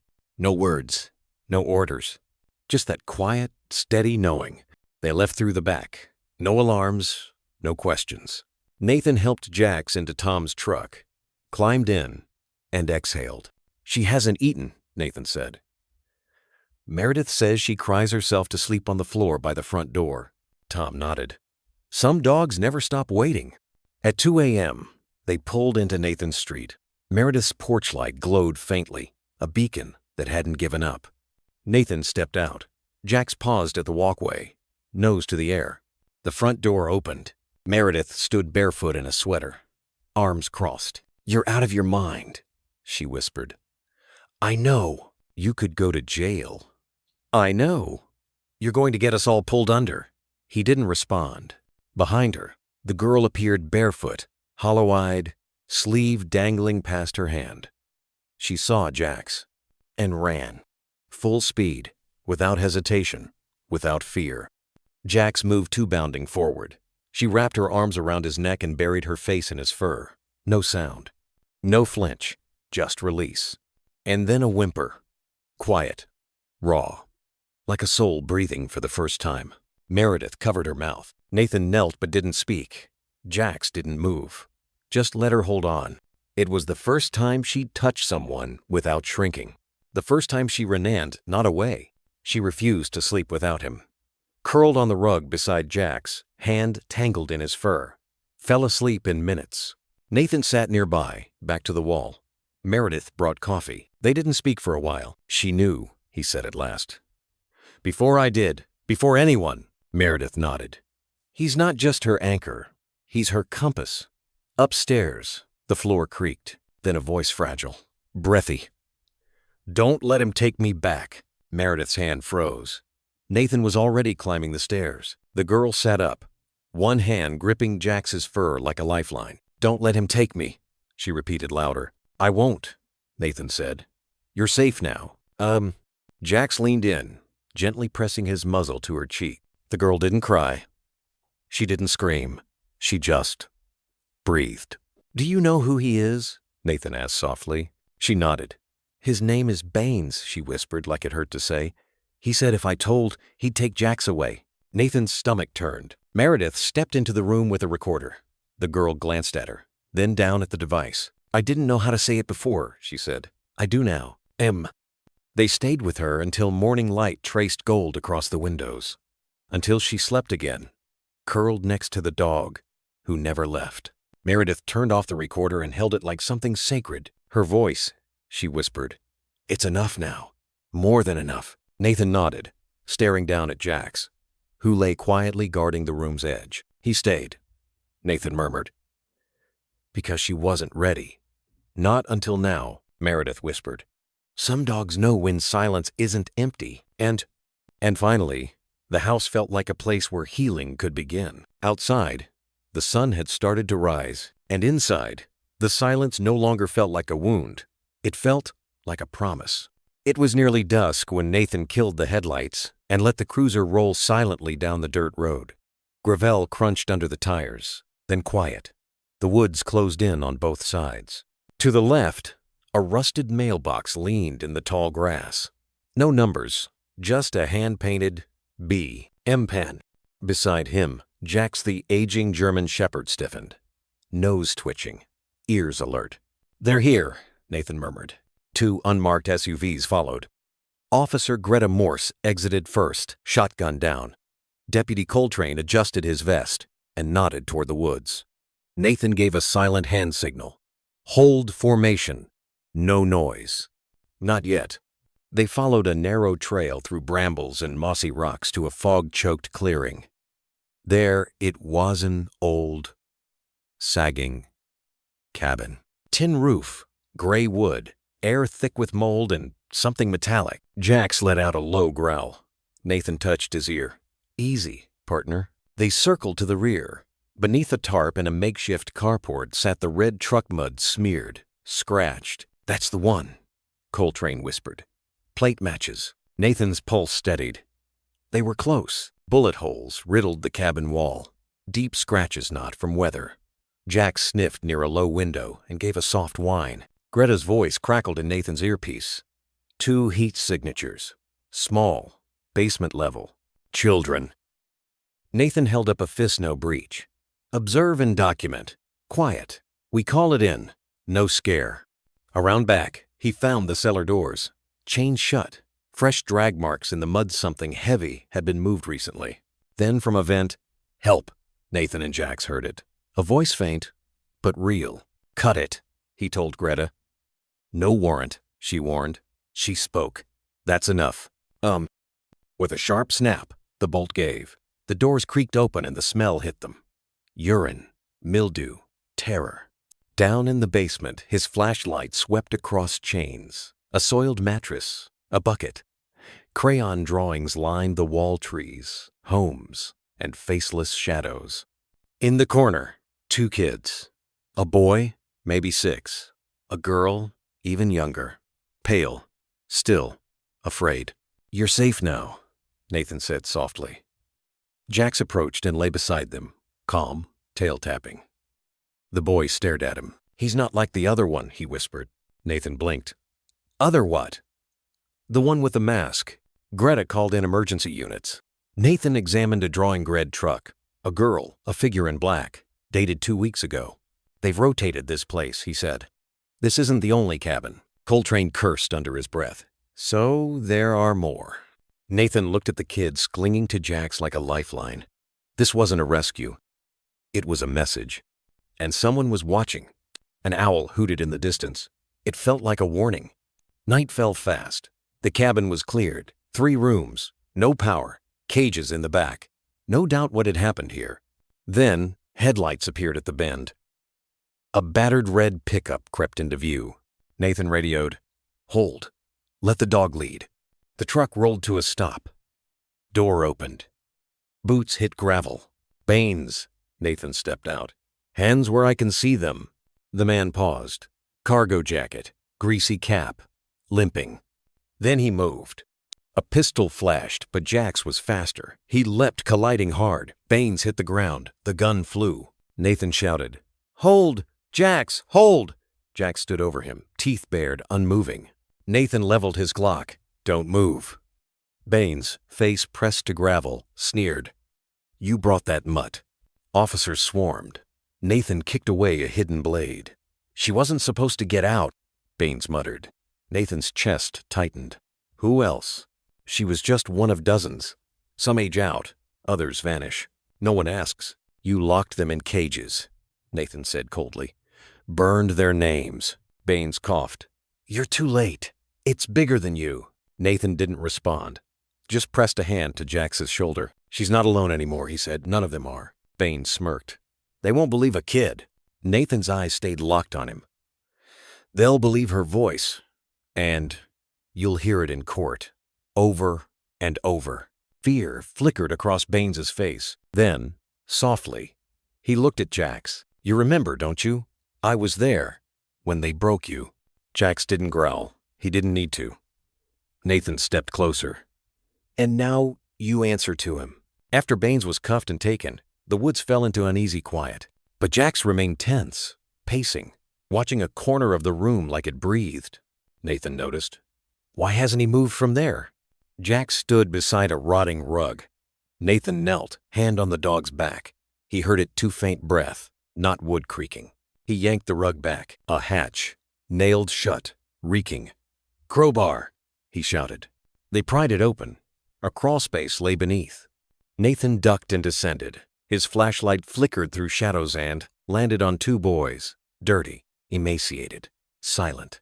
One whispered, "He said no one would ever find us." Jax peered down the hatch. The younger boy's gaze locked on him. "He was there," he said. "In the red room." He tried to stop him. Nathan's heart cracked. These boys weren't new. They were believed long gone. "You're safe," he said. Slowly, they emerged, stiff, blinking, alive. Jax stepped forward, no bark, no movement, just sat.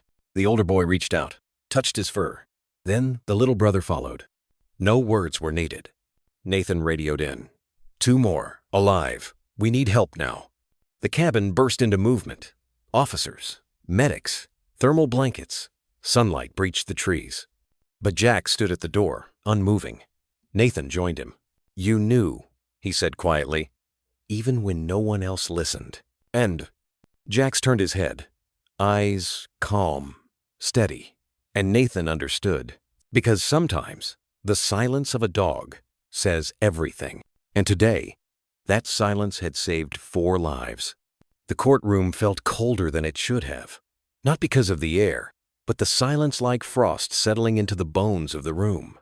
Outside, rain traced lines down the spring-lit windows. Inside, everything waited. In the witness chair sat a girl, small and pale in a navy blue cardigan. Her feet didn't reach the floor. Her fingers curled tightly into the hem of her dress. On the floor beside her, Jax lay still, his German shepherd posture watchful, ears tuned to every sound, eyes on her, a silent vow in fur. "You're not alone." Nathan sat behind the railing, jaw locked. Meredith beside him, hands clasped. The gallery behind them filled with officers, lawyers, reporters, but the girl only saw the judge, the mic, the dog. "Can you tell us your name?" the prosecutor asked gently. A breath. Then, "Amelia." "Oh, do you know why you're here?" She nodded slowly. "Because of what happened in the warehouse. And before." Her voice, though soft, sliced the air. Meredith leaned in. "Would it help to hold Jax's collar?" Amelia reached out and rested her hand there, steadying herself with more than words. "Can you tell the court what you remember?" the prosecutor asked. She opened her sketchbook. On the first page, a red truck, crudely drawn. No one needed to see it. They already knew. But this time, she told the story aloud. "He said we were going to see the stars. But there were no stars." "Who said that?" "Baines." A shiver moved through the room. There were other kids. One with yellow shoes. One who coughed a lot. No windows, just lights overhead. If we cried, he turned them off. "Did anyone hurt you?" "Not always with hands," she whispered. "Sometimes with waiting, with hunger." The prosecutor nodded solemnly. "Did you ever try to escape?" "I think I did once, but I got sick. When I woke up, the coughing boy was gone." She flipped to another page. A staircase, a shadow below it. "He told us no one would find us, that our parents didn't want us." Then she looked at Jax. "But he found me." The room leaned in. "He didn't bark. He just looked at me, like he knew my name." "And what did you do?" "I followed him." "Why?" Tears welled in her eyes. "Because he didn't leave." Silence swallowed the room, until her voice broke again. "I don't want to go back. Please don't let them take me back." No one moved. No one breathed. Meredith lifted her phone, already recording. Nathan looked to the jury. He didn't need to speak.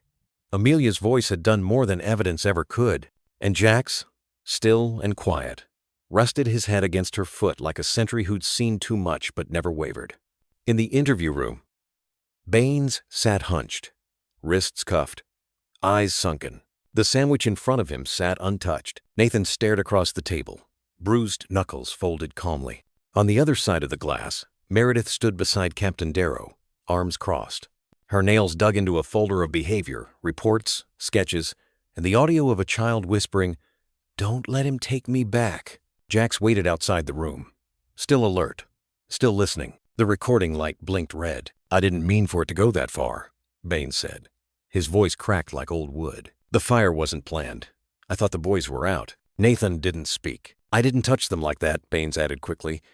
"But I knew what was going on." His voice lowered. "They paid me.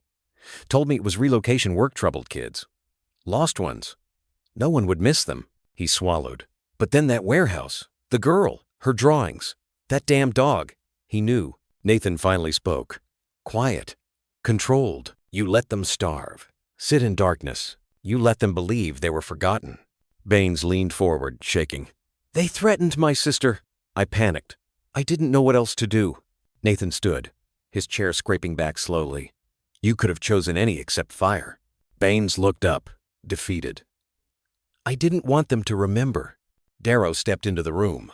"Paul Baines, you're under arrest for child endangerment, abuse, obstruction, and arson. More charges are pending." Baines didn't fight. He didn't plead. As officers led him out, he turned to Nathan. "I used to believe in the job." Nathan said nothing. Meredith entered quietly, eyes falling on the empty seat Baines had left behind. "It's enough," she said. "The confession, the drawings, her voice, it's more than enough." Nathan nodded. "It won't undo what happened, but it's a start." Outside, Jack stood as the door opened.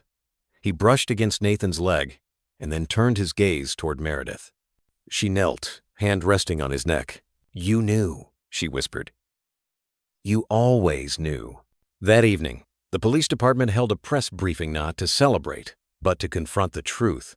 Meredith stood beside Darrow. Reporters leaned forward. The nation listened. "A full investigation is underway," Darrow announced.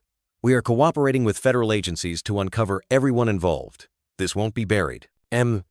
Behind him, images filled a board. The red truck, the cabin in the woods, 2 rescued boys, and a photo of Amelia's face obscured standing beside Jack's, her hand on his fur.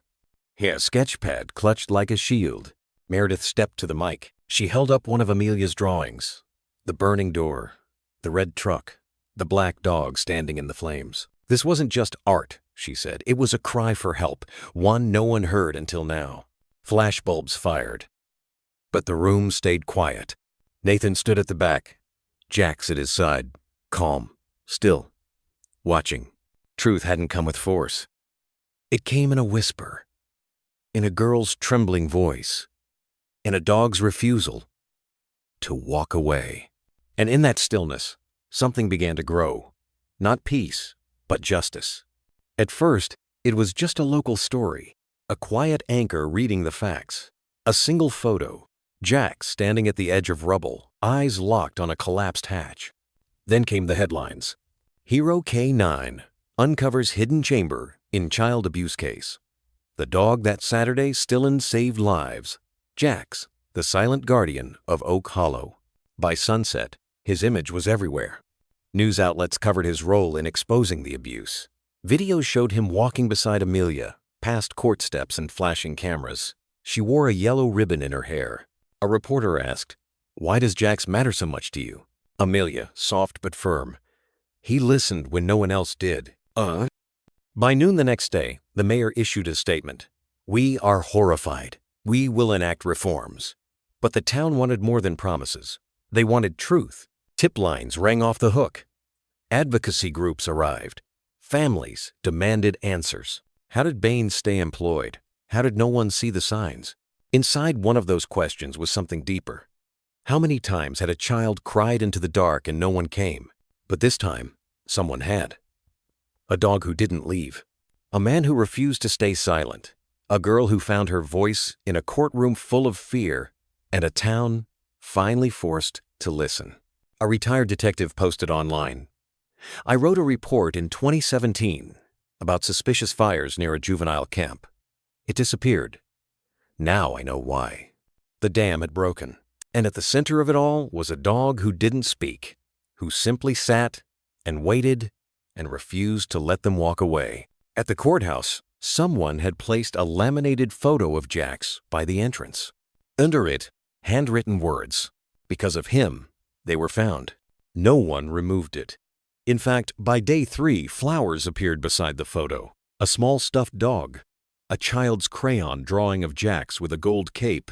The photo would later be moved inside, framed, and mounted on a wall near courtroom 4B where the girl had testified, voice shaking, hand on Jax's fur. Nathan had declined most interviews, but he did say one thing on record. It was quiet, almost too soft for the mic to catch. Some dogs are trained to follow. Jax was trained to feel. Pause. He knew she was still there. And maybe that's the only reason we ever found them. The recording went viral. A Marine vet commented, "That dog has more moral compass than half the men I served under." Someone else wrote, "He didn't need words. He just stayed." The Department of Justice opened an oversight case. 2 former officers came forward anonymously, confirming they'd once been warned not to question Baines's methods. A third claimed she filed a complaint about unusual budget allocations for juvenile transport and training and was reassigned within a week. Everything once buried now rose to the surface, like bones unearthed by persistence, by one dog's refusal to turn away. At the rescue center where Meredith worked, donations poured in. People mailed letters, toys, even medals. A boy in Nevada sent his Purple Heart badge from Cub Scouts. "For Jax," he wrote, "because heroes come in fur too." But Jax didn't seem to understand the fuss. He still slept at the foot of the girl's bed, just as he had since the night of the rescue. Every now and then, she'd wake from a dream, hands shaking, and he'd place his head on her chest, steady and warm. She'd whisper stories to him now, full sentences, sometimes nonsense, sometimes names, but always trusting he would listen. A week later, during a candlelight vigil in front of the courthouse, a woman stepped forward to speak. Her voice broke, but she didn't stop. I was one of the children at Pine Grove. I saw Baines drag kids into that red truck. No one believed me. Not even my parents. She looked at the crowd. But that dog? He believed a little girl who couldn't speak. And that changed everything. The girl who had been silent, the one who once drew stories instead of telling them, stood beside Meredith, holding a candle. She didn't cry. She didn't need to. The way she looked at Jax said enough.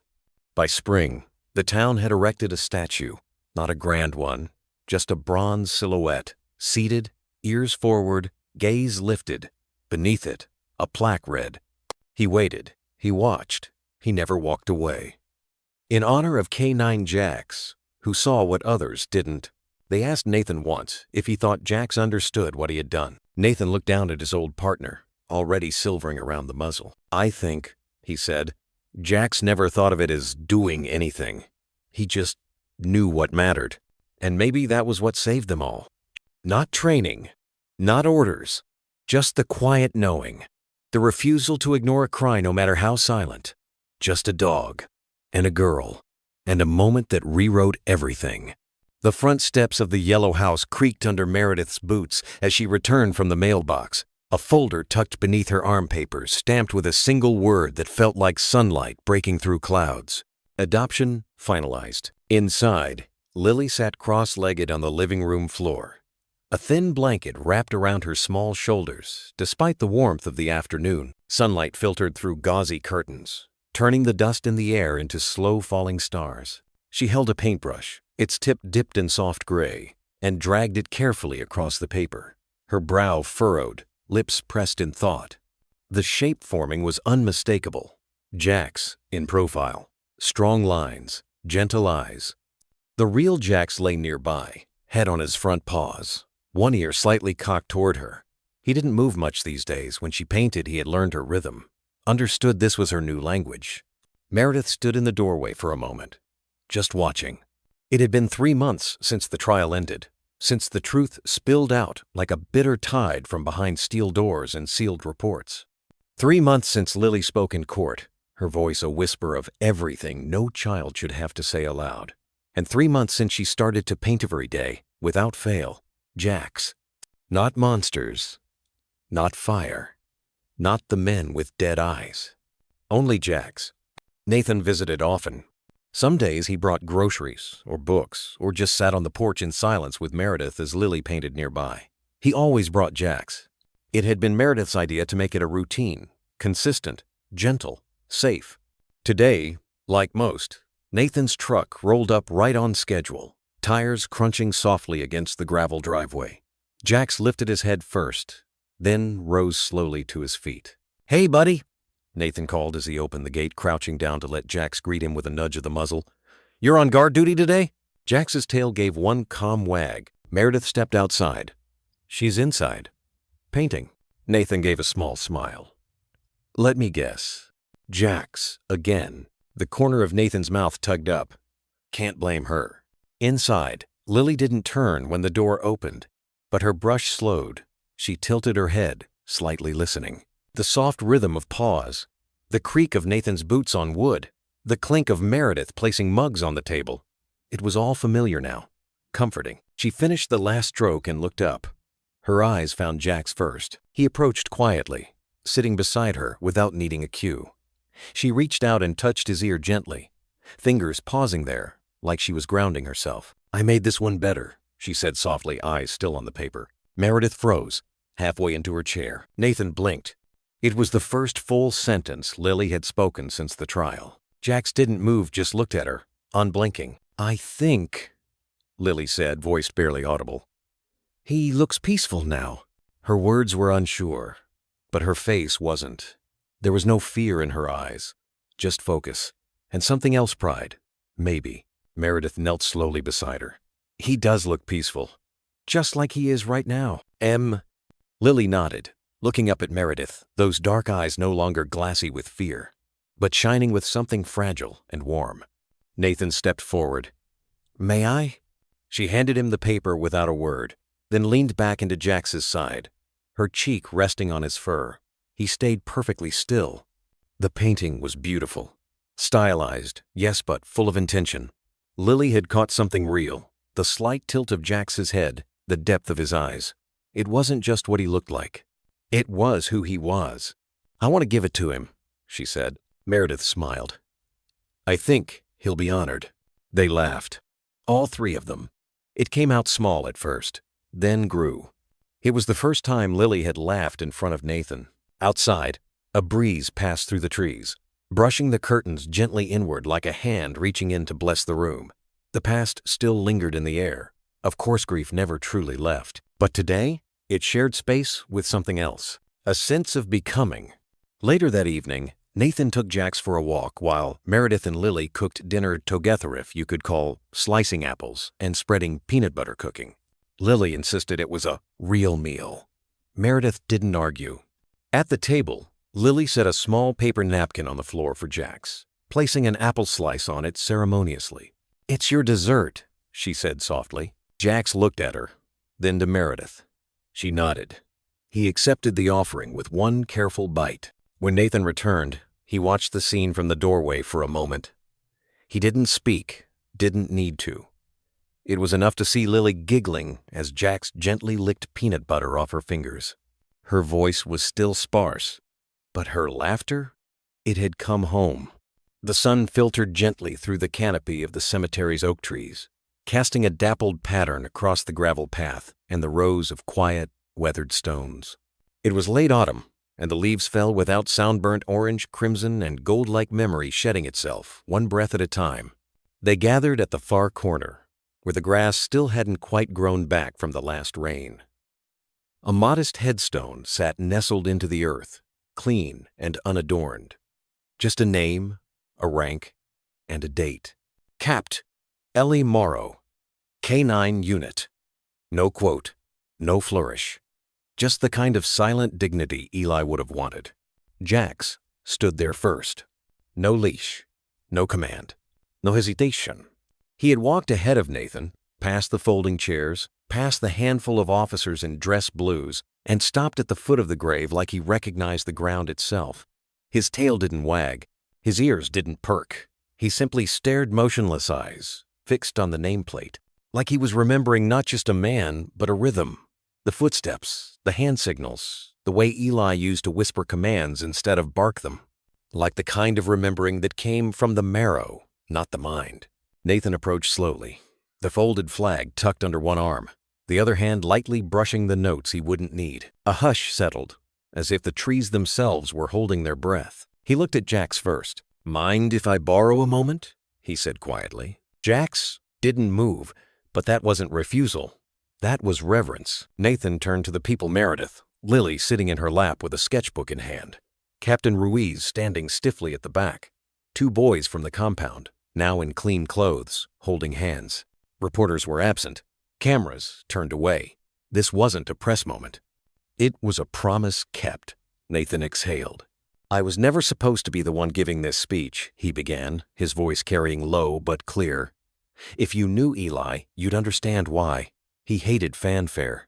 He once said to me, the only kind of spotlight I want is the one on the suspect. A few chuckles rippled. Brief, soft, grateful. But we're here because a dog wouldn't move. Nathan looked down, and his voice thickened. Sometimes, the ones who can't speak are the ones who hear the loudest. He let the word settle. They said Eli died in service, but they didn't say how much he gave before that day. They didn't mention how he trained every dog like it was the last friend he'd ever make, or how he taught Jax not just to obey but to decide, to trust his gut, to listen when the world shouted lies. Jax shifted slightly, not toward Nathan, not away, just a pause of breath. Nathan knelt beside him. He didn't teach you to be loyal, did he? Nathan whispered, brushing the fur between Jax's shoulders. You already knew how. He just gave you a reason. He rose again. the weight of his own voice starting to waver. This week, the world saw a headline: Police dog refuses to move and saves a life. But what they didn't see was the cost. The grave kind of loyalty that sits in the dark, night after night, beside a child too scared to sleep. The kind that remembers the scent of fire, or fear, or silence too long stretched. The kind that doesn't need words to say, "I'm here." Lily looked up, her hand stilled on the page. He stayed by her side just like he stayed by Eli's. Because justice isn't loud. It doesn't scream. Sometimes it has 4 legs and waits. Nathan folded the paper in half, then again, and tucked it into his jacket. The service ended without applause, without music, only the rustle of wind through branches and the soft sound of Jax's breath. Nathan stepped aside to let others come closer, but Jax didn't move. He lay down at the grave slow, deliberate, his front paws crossed, his chin resting against the edge of the stone, his eyes half closed, like listening for a voice only he could still hear. Meredith came to stand beside Nathan. "He's been here before," she murmured. "Sometimes in the middle of the night. Eli's widow says she hears paws on the porch, then nothing but quiet." "He remembers," Nathan said simply. Lily walked up slowly, her sketchbook clutched to her chest. She held it out to Nathan without a word. He opened it. A drawing of Jax, curled beside a nameplate etched in charcoal and pencil. The caption, written in a child's careful hand, read, "He still waits." Nathan swallowed. "She hasn't said that out loud, has she?" Meredith shook her head. But she didn't need to. The air grew cooler, the kind of cold that meant winter was close. As people began to leave, Jax remained. Only when the last footsteps faded and the wind shifted through the grass did he lift his head, glance once more at the stone, and rise. Nathan stood waiting. No leash, just a quiet understanding. And when Jax finally walked to him, there was no command, no ceremony, only a shared silence between man and dog. A silence filled with everything that had been said without words, and everything that would be carried forward long after. The station was quieter than usual. Not out of solemnity more, out of reverence. A new plaque had just been mounted on the east wall of the precinct lobby, freshly framed, gently lit, and already drawing the hesitant footsteps of officers who didn't often pause long enough to feel anything. Beneath the photograph a moment frozen in impossible tenderness, Jax lay with his head resting beside Lily's hand, her eyes looking down at him with a trust so raw it made the stone-hearted blink twice. She wasn't smiling in the photo, but she didn't have to. The softness of her expression said everything, that she was safe, that he had stayed. Beneath the photo, a caption etched in burnished brass. He refused to move because someone needed him to stay. The letters weren't large.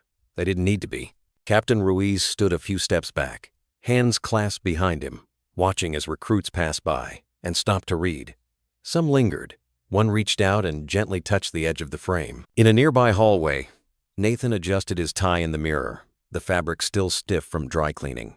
Jax sat beside him, ears relaxed but eyes sharp. The uniform wasn't what made Jax sit up straighter. It was the atmosphere. He sensed it like always, that something was being marked, that it mattered. Nathan knelt beside him. "You ready, partner?" Jax didn't blink. He just breathed slow, deep and leaned into Nathan's hand as it ruffled the fur just behind his ear. That familiar gesture, both a promise and a thank you. The ceremony was held in the precinct's back courtyard. Nothing extravagant, but deliberate. A modest podium, folding chairs, a small banner overhead that read, "The Jax Initiative, Hope with 4 Paws." A handful of trauma therapists stood among officers and social workers. Near the front, Meredith sat with Lily on her lap. The girl's feet no longer dangled like they used to. She was growing. Her hair was tied in 2 loose braids, and in her hands, she clutched a sketchbook of the dozens she'd filled with drawings of Jax. This morning's page was still damp from watercolor. Jax standing in a field of sunflowers, Lily's hand resting gently on his back.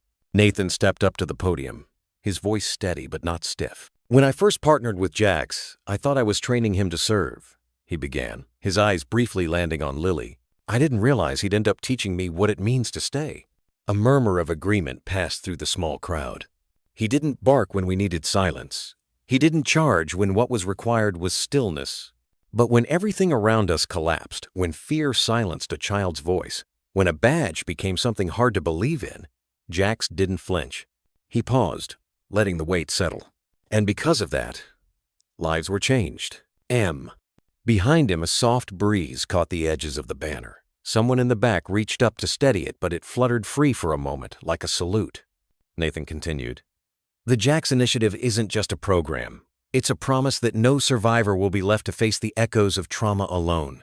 That sometimes, healing begins in a quiet room with a dog who doesn't ask questions, who just stays. Lily looked up, her face open and calm. Not a single word had passed her lips today, but she didn't need to speak. Her fingers reached down, brushing lightly over Jax's fur as he sat at her feet, eyes scanning the courtyard like he was still on duty. She whispered not loud, but enough for Meredith to hear. He likes this place. Meredith smiled through the ache blooming in her chest. So do I. Inside the building, down a hallway freshly painted in muted blues and soft whites, a new door bore a small wooden sign. Gdeveni Trauma Support Room. Below it, in smaller letters, in honor of Jax, K, 9 to 214. Inside, there was no interrogation mirror, no steel chairs bolted to the floor, just rugs, books, a low bench, and 3 German shepherds in training, each seated beside a handler quietly guiding them through the early steps of connection without pressure. One of the boys rescued from the warehouse sat cross-legged on the floor, still thin, still learning how to trust daylight. But a puppy leaned against his side, and for the first time, he didn't flinch. The trainer didn't speak. She just nodded unseen, scribbled something into her notebook. Later that afternoon, Nathan walked the quiet corridor with Jax trotting beside him. He stopped at the Wall of Honor. Not the one with medals. The other one, the one with memories. He stood there for a while, saying nothing, just breathing it in. Beside him, Jax sat, not out of obedience, but presence. I used to think our job was to chase down bad guys, Nathan said quietly. But maybe it was always about finding the ones who were lost. He turned his gaze toward the plaque photo of Lily and Jax, the simple line beneath it. Maybe staying takes more courage than running toward the danger. His voice didn't waver, but his hand dropped to rest on Jax's head and stayed there. Outside the window, the sun tilted west, casting long golden lines across the floor. A new shift was beginning. Somewhere down the hall, someone whistled softly to call a dog back to heel. But Jax didn't move. He remained still, eyes on the wall, as if he too was remembering. The caption didn't need music, didn't need fanfare. Just that line, etched in metal but truer in hearts. He refused to move because someone needed him to stay. And he did. He stayed. In the end, it's not about the headlines or the verdicts, it's about the quiet moments. A girl who laughs again. A dog who never left. A bond that healed more than wounds. German shepherds, like Jax, aren't just working dogs, they're family. They carry our pain in silence, wait through the dark with us, and somehow know when we need them most. Their loyalty isn't loud. It's steady. And in that quiet, something sacred grows. If this story reminded you of your own four-legged friend, maybe it's time to do something a little special for them. I recently came across a resource that shares simple ways to deepen the connection between people and their dogs, especially for those who see their pup as more than just a pet. No pressure, but if you're curious, it's worth exploring. Sometimes the best kind of healing starts with a tail thump on the floor and a soft nudge under your hand. And maybe, just maybe, they've been waiting for you to sit with them a little longer. Thanks for listening. Give your dog an extra ear scratch from me tonight. They've earned it.